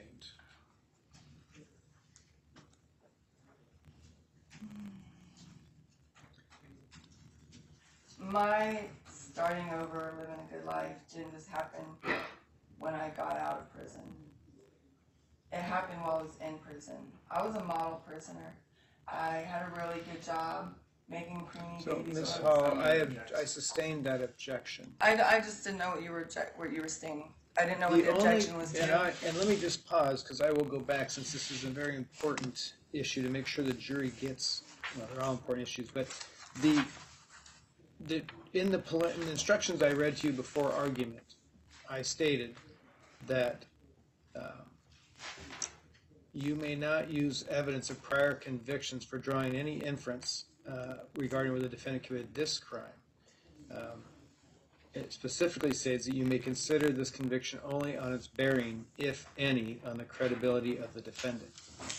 So that is the only purpose that the evidence regarding prior convictions is for. Ms. Hall, the objection is regarding your arguments, including facts that aren't in evidence, about anything that happened to you because of the convictions or anything about how your argument bounced back. That's not what this case is about. It's not in evidence. It's not appropriate argument. That's what was sustained.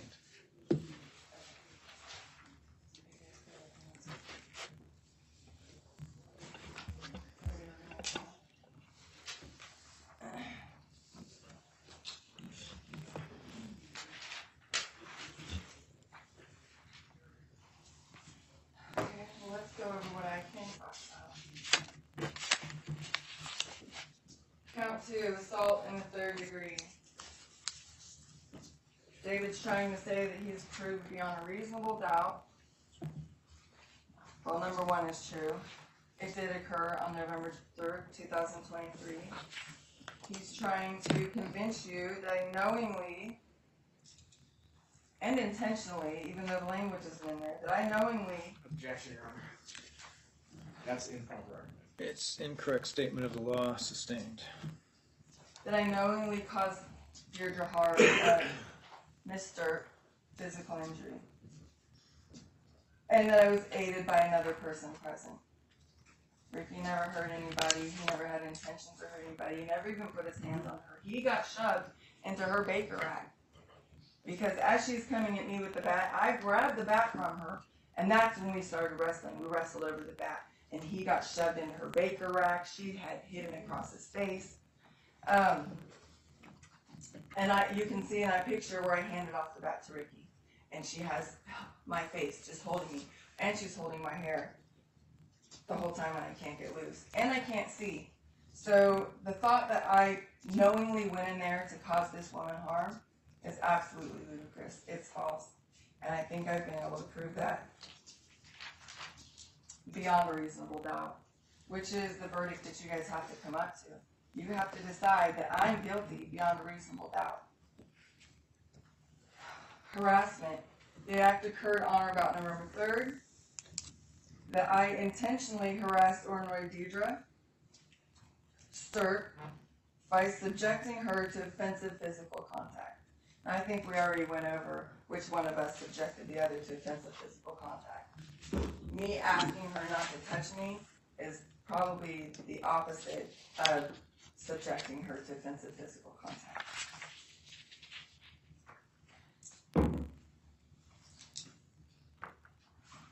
I didn't go in there with my flyers to harass her or annoy her. If she would have just said, you know what, no, I'm not interested, I don't want it, you guys just, instead of asking, she asked us one time, you watch the video again, you'll see, she said it one time, you guys need to leave my store. Ricky said, you can violate 18, well, aren't you open to the public? Yes, for the public, but you have to have masks on. And he said, so you're allowed to violate 18 U.S.C. 245, which covers the fact that you have a right to refuse to wear a mask and right to informed consent. And she says, I don't know what that is. Objection, improper statement of the law. Sustained. She said, I don't know what that is, but once I ask you to leave and you don't leave, you're trespassing. That wasn't her saying, leave again. She was explaining, once I ask you to leave and you don't leave, you're now trespassing.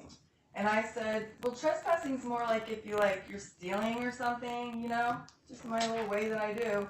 And she's like, And then she comes up to me and I was like, don't, said what I said to her. I didn't subject her to offensive physical contact. She subjected me. Disorderly conduct. That I intended to cause public inconvenience, annoyance, or alarm by engaging in fighting or violent, tumultuous, threatening behavior. The word intended is very clear in there. I don't know how anybody could come to the conclusion that I intended to do her any harm, that I intended to harass her, or anybody else in the community. Criminal trespass in the second degree, we've gone over. The word unlawfully is very clear in there. It's unlawful to discriminate against people based on their protected class. To discriminate, period. And it's immoral, So in order for us to have been in her building unlawfully, we would have had to, one, refuse to leave by breaking the law. No, you can't tell us what to do. We're not leaving. We have a right to just stand here and do whatever we want in your business. We never did that. We would have to be stealing something, actually trying to commit burglary or a robbery. That's what would need to be unlawfully in there. Just like I said earlier, unlawful use of a firearm. There has to be a law to back up what she's claiming, and mandates aren't laws. Defensive premises. A person in lawful possession or in control of a premise is justified in using physical force on a person she reasonably believes to be committing or attempting to commit a criminal trespass in or on her premises. Yes, Mr. Mintz, it's her building. Yes, it's her business. We went to her business to help and empower her, not to trespass on her, not to trespass on her rights, not to cause anybody any harm or damage. And it says she may do so to prevent the trespass. She didn't just it's to prevent a trespass. It's not like, oh, I don't want you here, so you have to leave. The only way she has the right to use any type of force is if it's in the prevention of a trespass. Like I said, we'd have to be there unlawfully. She may use amount of physical force reasonably necessary. Well, if she thought this was reasonable, fine. Well, then so was my push off of her. But what's so unreasonable about using the telephone in your back pocket and calling 911? It's right there. It's in your back pocket. If we were such a big threat, why didn't you call 911? Why did you go get a baseball bat? Who does that? I'm thinking, when I found out this rumor, this lady's and her husband are chasing people down the street with a baseball bat. No, that's not true. Let's go find out. I'm like, when she actually goes to get the bat, it's like, what is she capable of actually doing with this weapon? If she's that bold, she's going to come at me with it. And my fella. I guess we should get to burglary. I don't know how this here. Ms. Hall, is your phone on? Because it keeps vibrating, and I would ask that you turn your phone all the way off.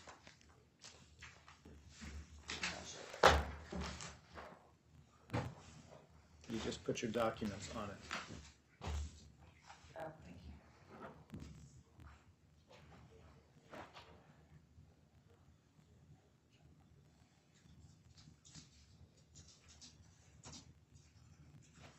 Sorry again. I really appreciate your patience with me.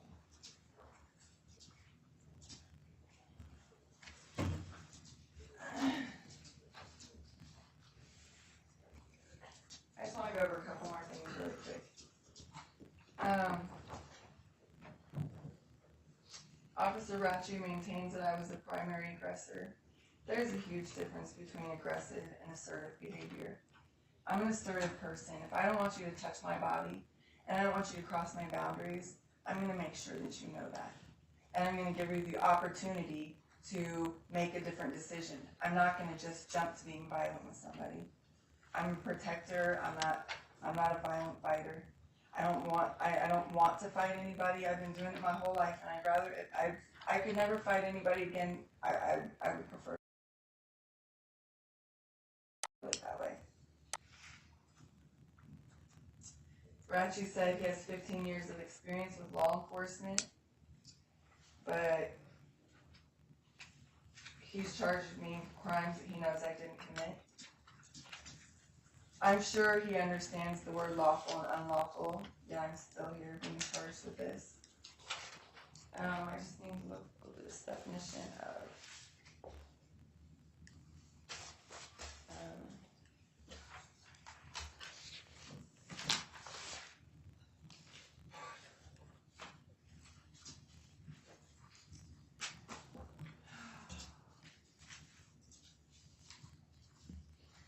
I don't know what's up. I'm just gonna say burglary. Oh, that's crazy. Some of you have said whenever we were doing jury selection that you've been burglarized before, and it cost you a lot of money and damages and property, and if they were using the law properly and fairly, then they would stick to charging the right people with crimes such as burglary, not somebody who just defended themselves and was put in a really crappy position. I didn't steal anything from her. I didn't walk away with the baseball bat. I didn't intend to go in there to, oh, here it is. At the time of remaining unlawfully, Amy really had the intent to commit the crime of assault therein. We've determined already I didn't. At the time of remaining unlawfully, Amy had the intent to commit a crime of harassment therein. I wasn't there unlawfully. I was there well within my rights. I didn't refuse to leave. I didn't cause a scene. All I asked her to do was not to touch me. These are 5 counts. Originally it was just 2. These 2 witnesses, Mr. Menses, went and testified at the grand jury to get these other 3 charges added in June. This incident happened in November of 2021.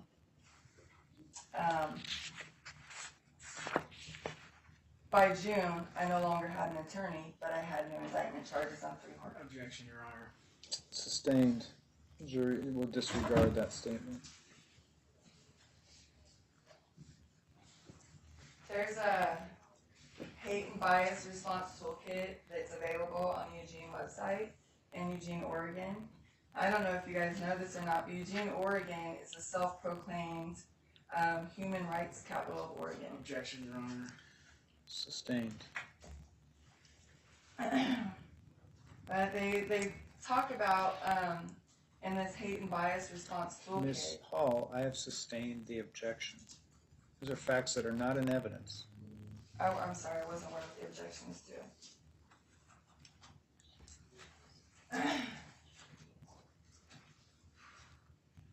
Let's go back to reasonable doubt. I'm sure you guys are ready to go home.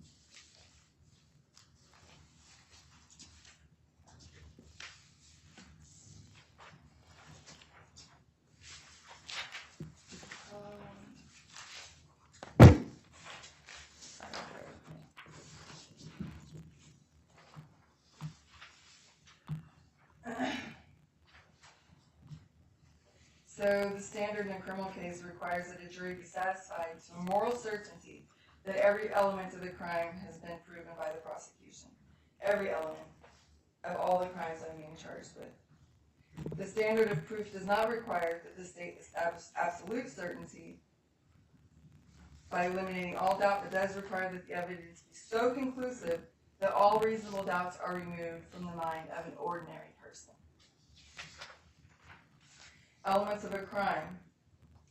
You have to, number 1, that the crime has actually occurred, that the accused intended for the crime to happen, and that a time relationship happened between the 2.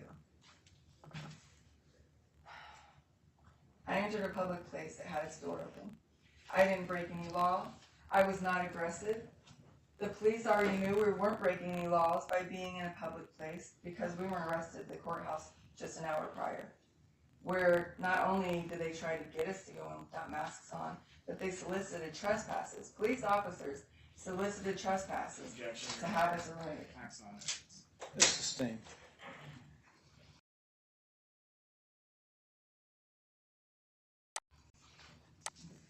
The police ignored clearly established basic public accommodation laws, religious legal constitutional rights, as well as disabilities, Ricky's a disabled vet. She discriminated against a disabled veteran and it's exposed him to the same, to these same cases, the same case. I reported it to the police. The probable cause PC affidavit is based on lies. And you'll be, I wish I could have been in Evis, because you'd be able to see the discrepancies between what's written in the report and what's on the actual video. And like I said, if you go watch the video again, I hope that you maybe do it with the volume down, because the screaming kind of gets in the way of what actually you can see with your eyes.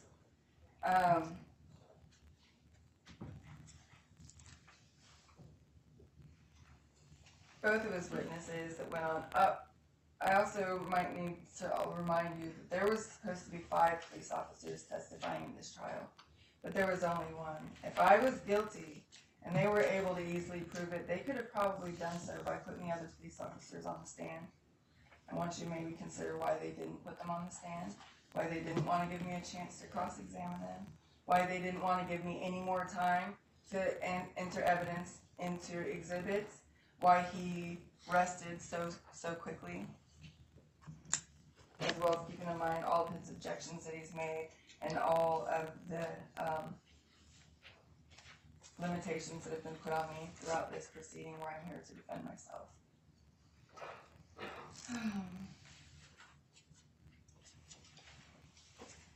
Both police officers, that's probably why she didn't come get on the stand, because she lied. The police officer, she assaulted me actually in the courthouse. She says in her report that, Deirdre Sturm testified on the stand that I hit her 10 times in the head, but she told Jennifer in the report that I hit her maybe 5 to 6 times, and that Hall knocked her to the ground and kept punching her, so she curled up in a ball to shield herself from my assaults. She said she thought we were going to kill her, and she screamed for help.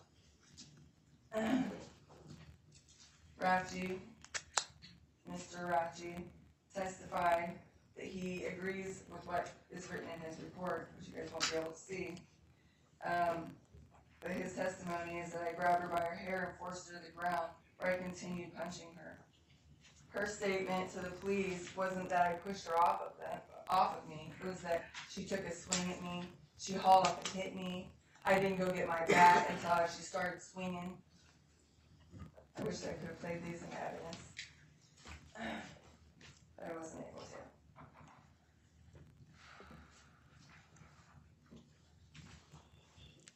All of this rests on your guys' shoulders. Unreasonable doubt. There's a lot to consider here. There's a lot to consider that information that's actually publicly available out there that hasn't been available to you. Information that once you make this decision, you're going to get to go see. You get to go look at whatever you want. The world's your oyster, right? You get to go see anything that you want. You have to consider, do you have enough reasonable doubt to find me not guilty before you've seen all the evidence that's out there that you're able to look at? They say it's better to let one person go free than to keep 10 guilty if held the person. I'm just asking that you guys do that for me today. I'm asking that you make a decision based on reasonable doubt. It's been presented to you, and just trust you guys to make the right decision.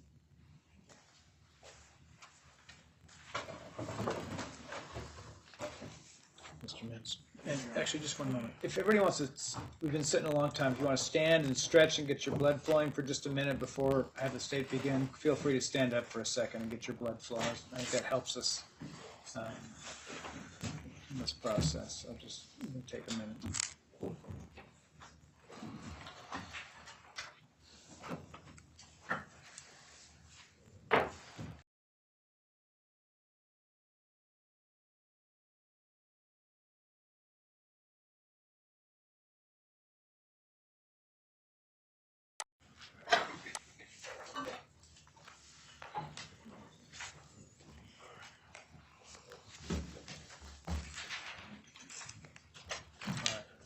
Mr. Mintz. Thank you, Your Honor. So I just want to remind everyone that the law is in the jury instructions again. That's abundantly clear, and that's what you can turn to. That's what you're encouraged to turn to, as well as look at all and examine all the facts that are in evidence. That includes the video, Exhibit 19, everything that we've heard at trial, testimony, photographs, exhibits, etc., video, testimony. That's what the evidence is. That's what you're to consider. I think there are two kind of misunderstandings or misapprehensions about this whole scenario. The first one is about whether, about Ms. Hall what her intentions were going into the business. So Ms. Hall stated that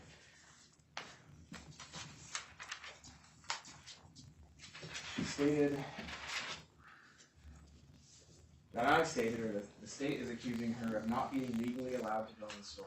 That's not the case. Again, what we're looking at is whether she remained unlawfully. People can walk into a business that's within a business that's open to the public, yes. This is not about Ms. Hall's intent upon walking into the business. No one's saying that she went into the business unlawfully. So that's misunderstanding number one. It's about what happens in the business, and it's about the decisions that she makes, the knowledge and the intent that she formulates while inside of that business, and as captured on the video, as discussed and testified to by Ms. Sturm. So again, I went over it previously, but it's the remaining unlawful. That's the key here. Now, on that point as well, you have the defensive premises instruction, or excuse me, you have that as well, but you have the enter or remain unlawfully definition. That describes what remaining unlawfully is. And when you read that definition, subsection B, we know that Ms. Hall remained unlawful. And you look at the video and apply it to the facts. That's where we are to look. So, I want to point that out. The second misunderstanding is that this is about discrimination. The evidence shows it is not at all about discriminating against a protected class whatsoever.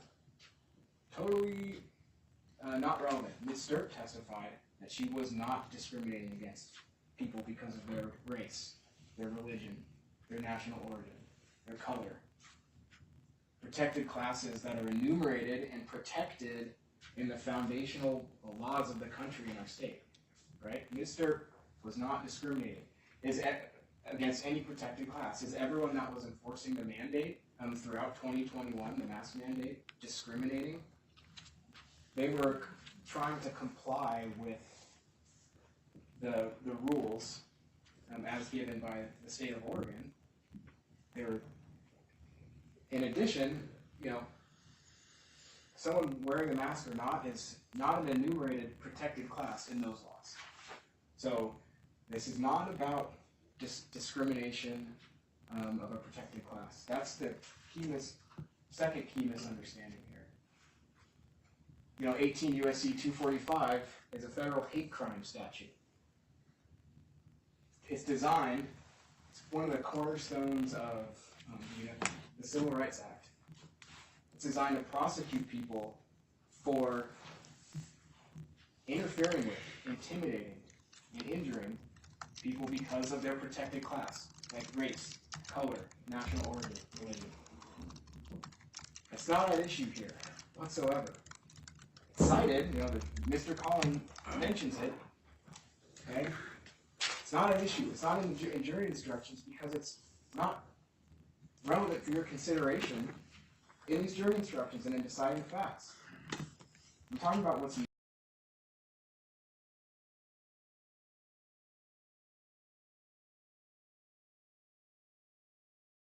not at issue. You'll see in Exhibit 19, I didn't play the whole thing for you, the aftermath, but you can watch it. You're free to watch it. Played up to about 12 minutes when Ms. Hall and Mr. Collin are talking to the police. Ultimately, you heard Officer Rafty's testimony, about what happened. He views the video, what happens next, etc. So, you can watch. It's in evidence. You're free to watch the video. Mr. Collin compares their actions to those of Rosa Parks. That's someone who's a protected class is being discriminated against. That's the misapprehension here. That's not what this case is about. It's about Ms. Hall's conduct in that cookie store, far away from those areas. So I just want to kind of redirect to kind of what's open for your consideration, and redirect where the attention should be, and it is in that Exhibit 19. And please, you're free to go watch it again. But think of it as well in the context of the testimony you've heard from Mr. and from Officer Rafty and from Ms. Hall. I mean, Ms. Hall said during her testimony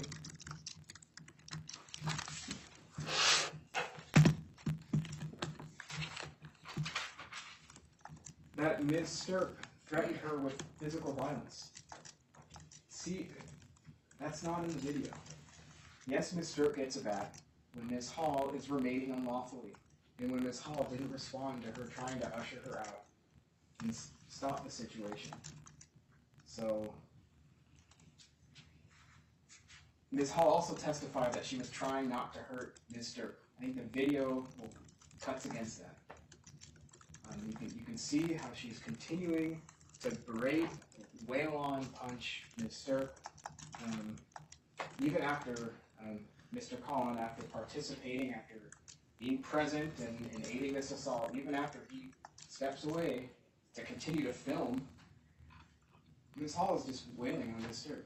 That's unlawful, beyond a reasonable doubt. That's leaving on flight from the building, attempting to cause, but actually causing as well, physical injury to Ms. Sturm.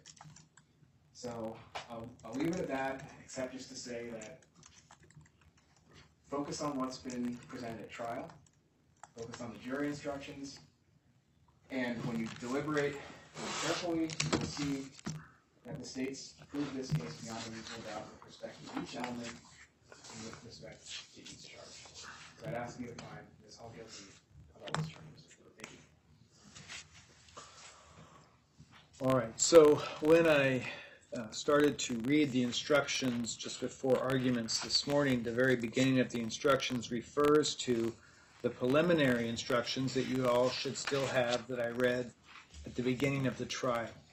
It also states that you should go back and review those instructions. I want you very much to go back and review the preliminary instructions as well as the instructions I already read to you, as they address some of the issues that came up during closings, some of which are encapsulated in the sections titled Evidence, Forms of Evidence, Types of Evidence, and what is not evidence. So I'd ask you to go back and review those instructions before you deliberate so that you have reset in your head before you deliberate what the court's instructions are on those matters. The other thing I will ask that you pay attention to are the first couple of paragraphs, to the instructions as a whole, but as they relate to some of the things that were said in closing. Also, I would remind you that you are not to decide this case on bias, sympathy, or prejudice in any place in your deliberations, or on guesswork, conjecture, or speculation, as well as the other instructions. Mr. O'Brien, if you pass out the final instructions, please.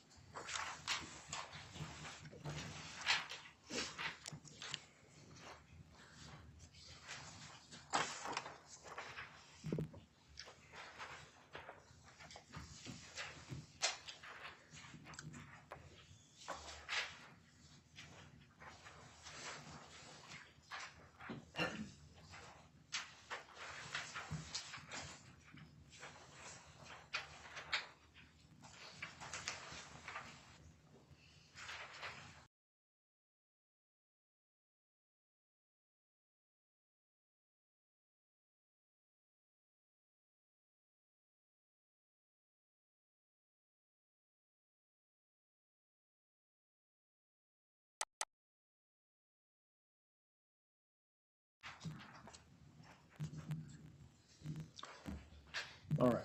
When you return to the jury room, select one of your members to act as presiding juror. The presiding juror is to preside over your deliberations and vote, but has no greater weight or voice than any other juror. After selecting your presiding juror, deliberate until you reach your verdict. You will have the exhibits and the verdict form with you in the jury room. If it becomes necessary during your deliberations to communicate with me, do so in writing. I will consult with the parties before responding. No one, except for you, the jurors, is to be involved in your deliberations. Therefore, do not tell anyone, including me, how many of you are voting not guilty or guilty unless I ask you specifically, or that you have been discharged.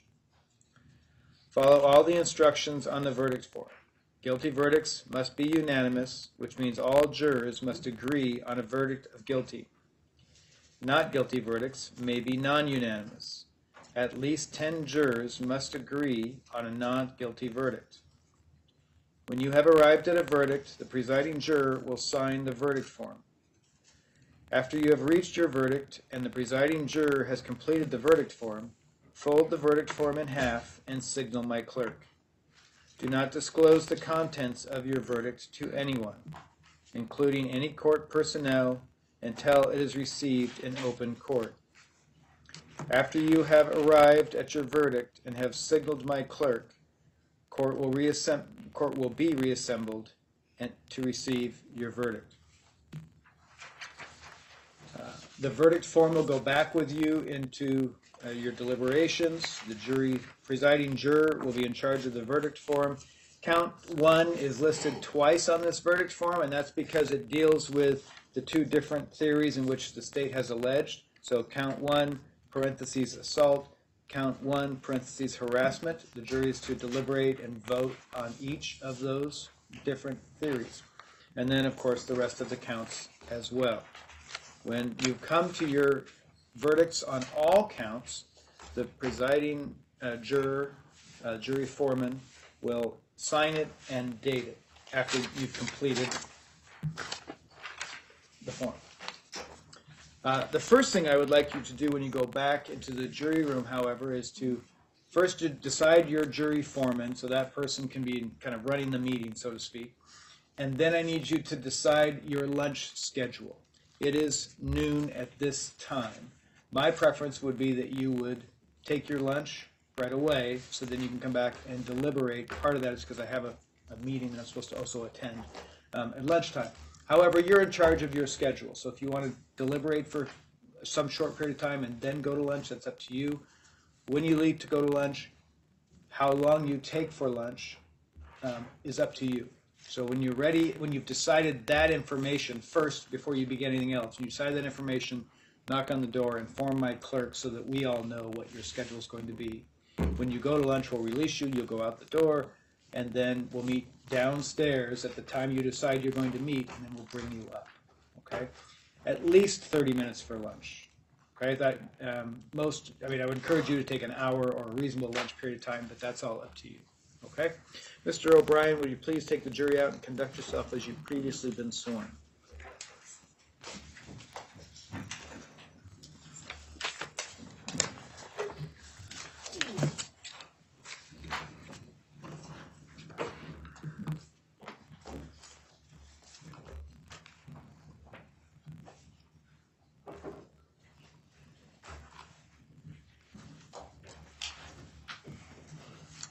Oh, and the two alternates, if you would remain for me, please. Yeah, just have a seat. Anywhere's fine, but just have a seat. That's it. They're going to remain. Thank you. All right, to my two alternates, which are juror number 32 and juror number 23. At this time, you would not go back to the jury room. If you have things in the jury room, then Mr. O'Brien will take you back and you can collect them and he'll escort you out.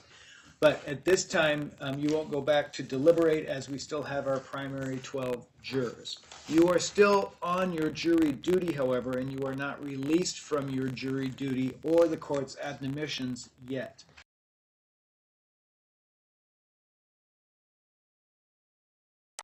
That's because if for some reason during deliberations one of the jurors was no longer able to complete their duties and were discharged, then we would bring the jury back in, we would bring one of you back in, and you would start the deliberations anew as a member of the deliberating jury. I've had that happen before, okay? So it is entirely possible.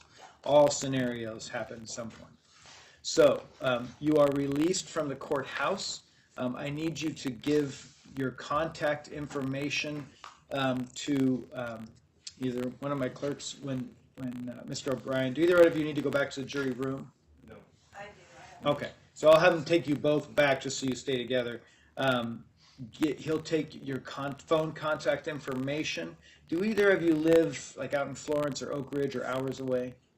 No, I'm like 12 miles outside of town. All right, and you're not out in Florence or Oak Ridge, sir? Local. All right. I just asked that because I need you to be, within 30 minutes or a reasonable amount of time to the courthouse. We will contact you if the jury does reach a lawful verdict and you're no longer needed and you'll be released, or we'll contact you if we need you. So either way, we'll let you know. Okay? If you are released, then you're released from your duties and you can talk about the case or not talk about the case as much as you wish. It's your right either way. But until you're released, you are ordered not to talk about the case or deliberate in any way. Any questions about that? So I guess I'm confused about the timeline. So I retrieve my stuff, I can leave and... The courthouse and go about your day and go about your life, except for that you need to be available for us to call you back for jury duty. So we don't need to worry about the lunchtime and all that stuff? Nope. You get to go and do your thing, but know that that there's a risk or a chance you'll call you back.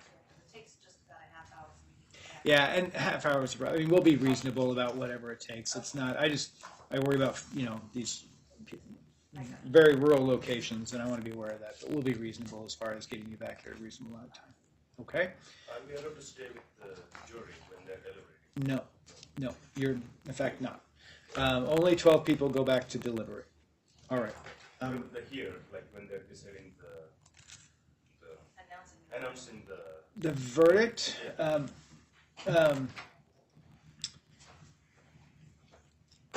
No, not to be in the courtroom without their verdict. And the reason for that is sometimes juries think they have a valid verdict and they give me some information that turns out not to be a valid verdict and they have to go back, and I would rather protect you from hearing wherever they are because I don't want that to influence you in any way. Okay? So, Mr. O'Brien, Juror 32 needs to get some stuff from the jury room, so I would ask you to take them both back so she can collect her items and then escort them out and collect their contact information. The rest of the jurors have decided to go ahead and go to lunch and return at 1:15. Okay. I'll escort them out at the same time, Your Honor. All right. Thank you. Yes. Thank you both.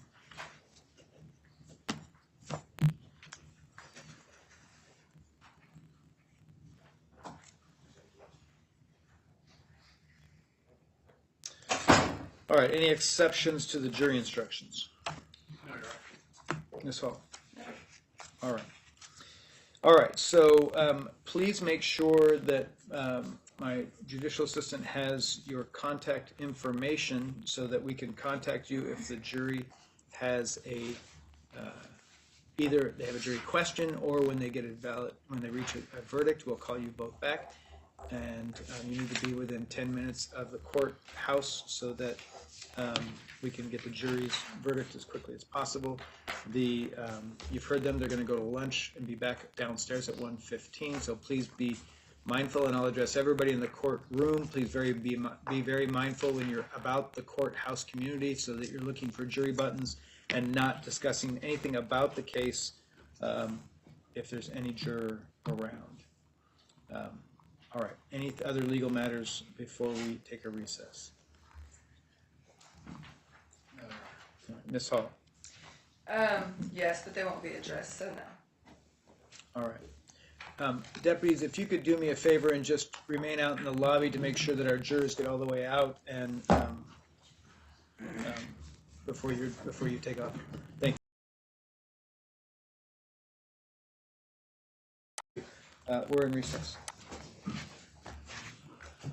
Do you ever prosecute based on truth? Because I have a bunch of truth I can give you.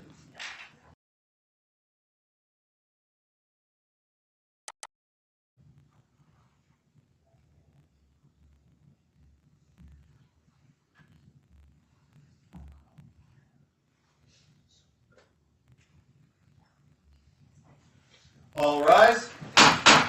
Circuit Court of the State of Oregon for Lane County is now in session. The Honorable State of Oregon presiding. Please be seated.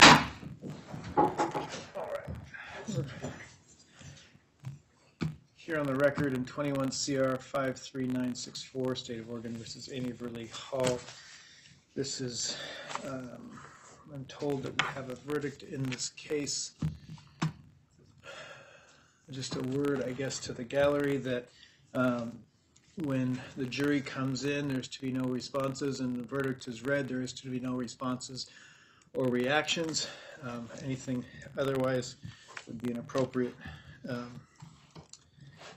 court would have to deal with that. So, any matters to the court before we get started?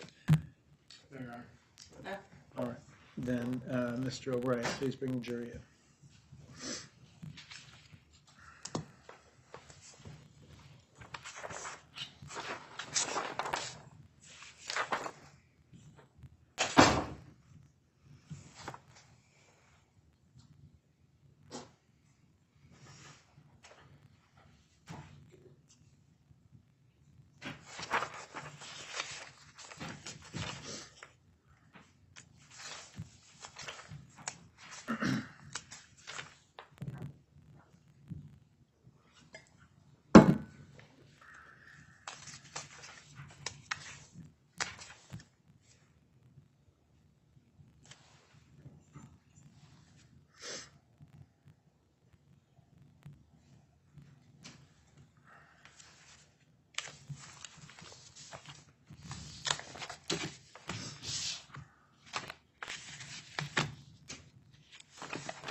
Your Honor, the jury has reached a verdict. The presiding juror is Juror 36. Thank you. Let the jury enter.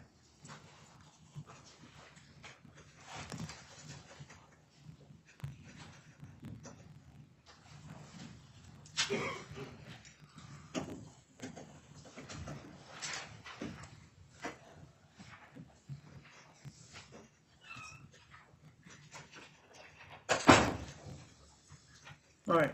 Juror 36, you are presiding jury or jury foreman? Yes, sir. All right. So I have a couple questions for you, but none of my questions are asking you for the verdict itself, okay? So in each of these 5 counts, are the verdicts either at least 10 of your number or unanimous? Yes. All right. Does anybody disagree with that answer? All right. Mr. O'Brien, if you collect the verdict form, please. Thank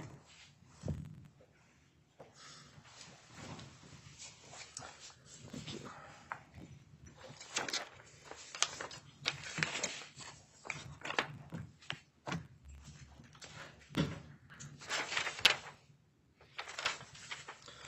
All right, so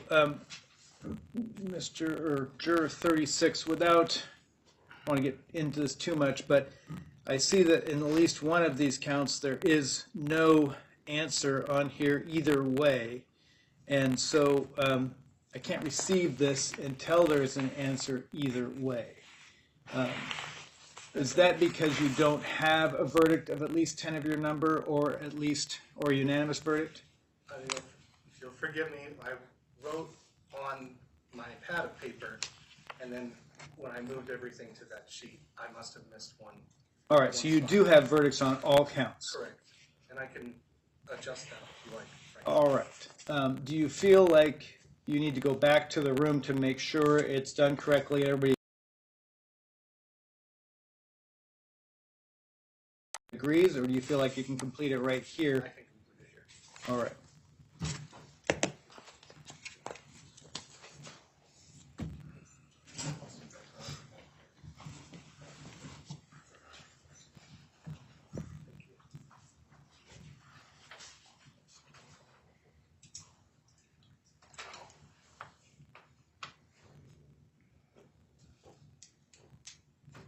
So did you complete both of those? Yes, sir. All right.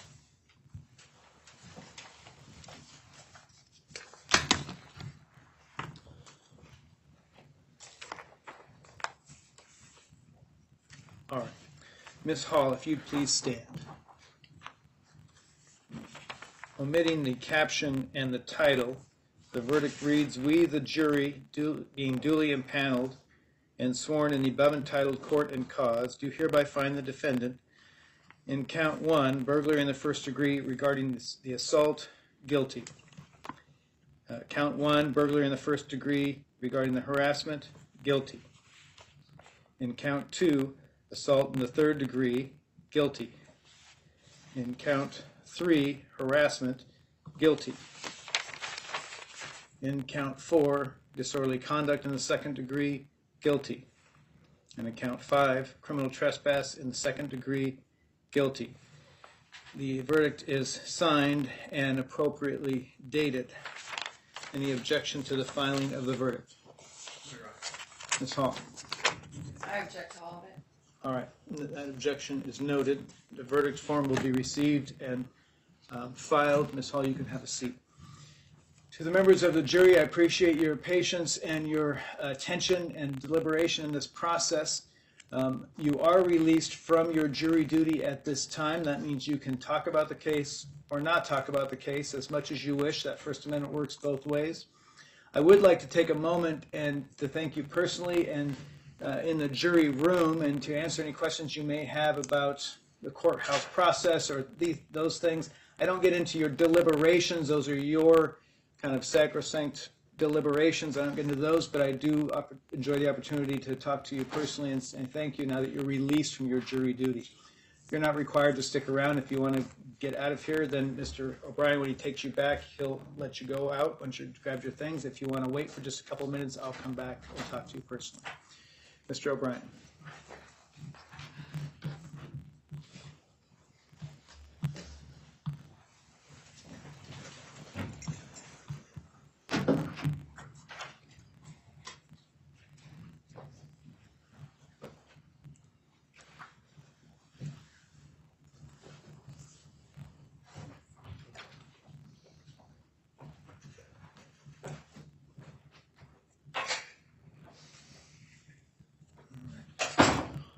Ms. Hall, I am going to remand you to custody on this matter now that the jury has reached its verdict. And so I will remand you to the custody of the sheriff in just a moment. We do need to talk about a sentencing date. Mr. Mintz, any suggestions or requests on that? Thursday morning, Your Honor? That's available. I have an 8:30 hearing. I could do Friday morning? I could do 9 on Thursday, but let me ask Ms. Hall. Ms. Hall, you have a right to wait 2 days before being sentenced.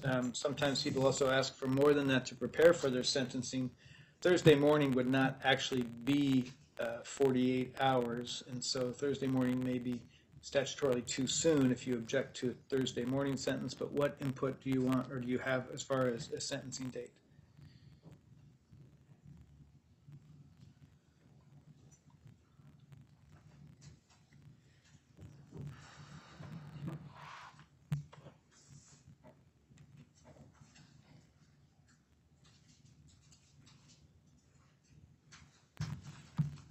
I don't know, Your Honor. I'm in shock right now. I understand.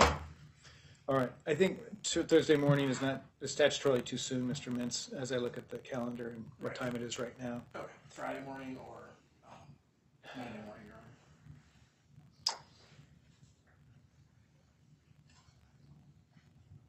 Ms. Hall, do you want, I mean, if you want a week or so, I'll give you a week or so to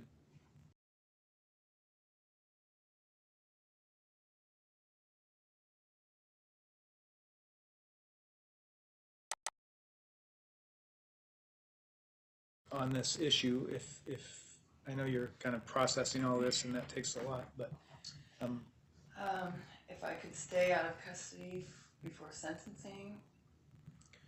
I'm not going to do that. I think the court's analysis on custody, I think the fact that you're now convicted changes things. I think that it changes the flight risk piece of things, and I'm not inclined. I've showed up to all my hearings. I will come back and face this. I'm just asking you if I could have the rest of this week to get all my, I wasn't prepared for a guilty verdict, and I don't have any of my affairs in place, none whatsoever. I didn't even kiss my kids goodbye. I have nothing prepared for, I wasn't prepared for this. But if you please allow me this week to get my affairs in order, I'll be back Monday morning. Well, I'm sorry you did not prepare for this contingency. It was one of the possible outcomes of this situation, so that request is denied at this time. Do you want to wait? Do you want to, I mean, so I'm going to set this for next week, and I think that I have, what do I have next week available? Okay.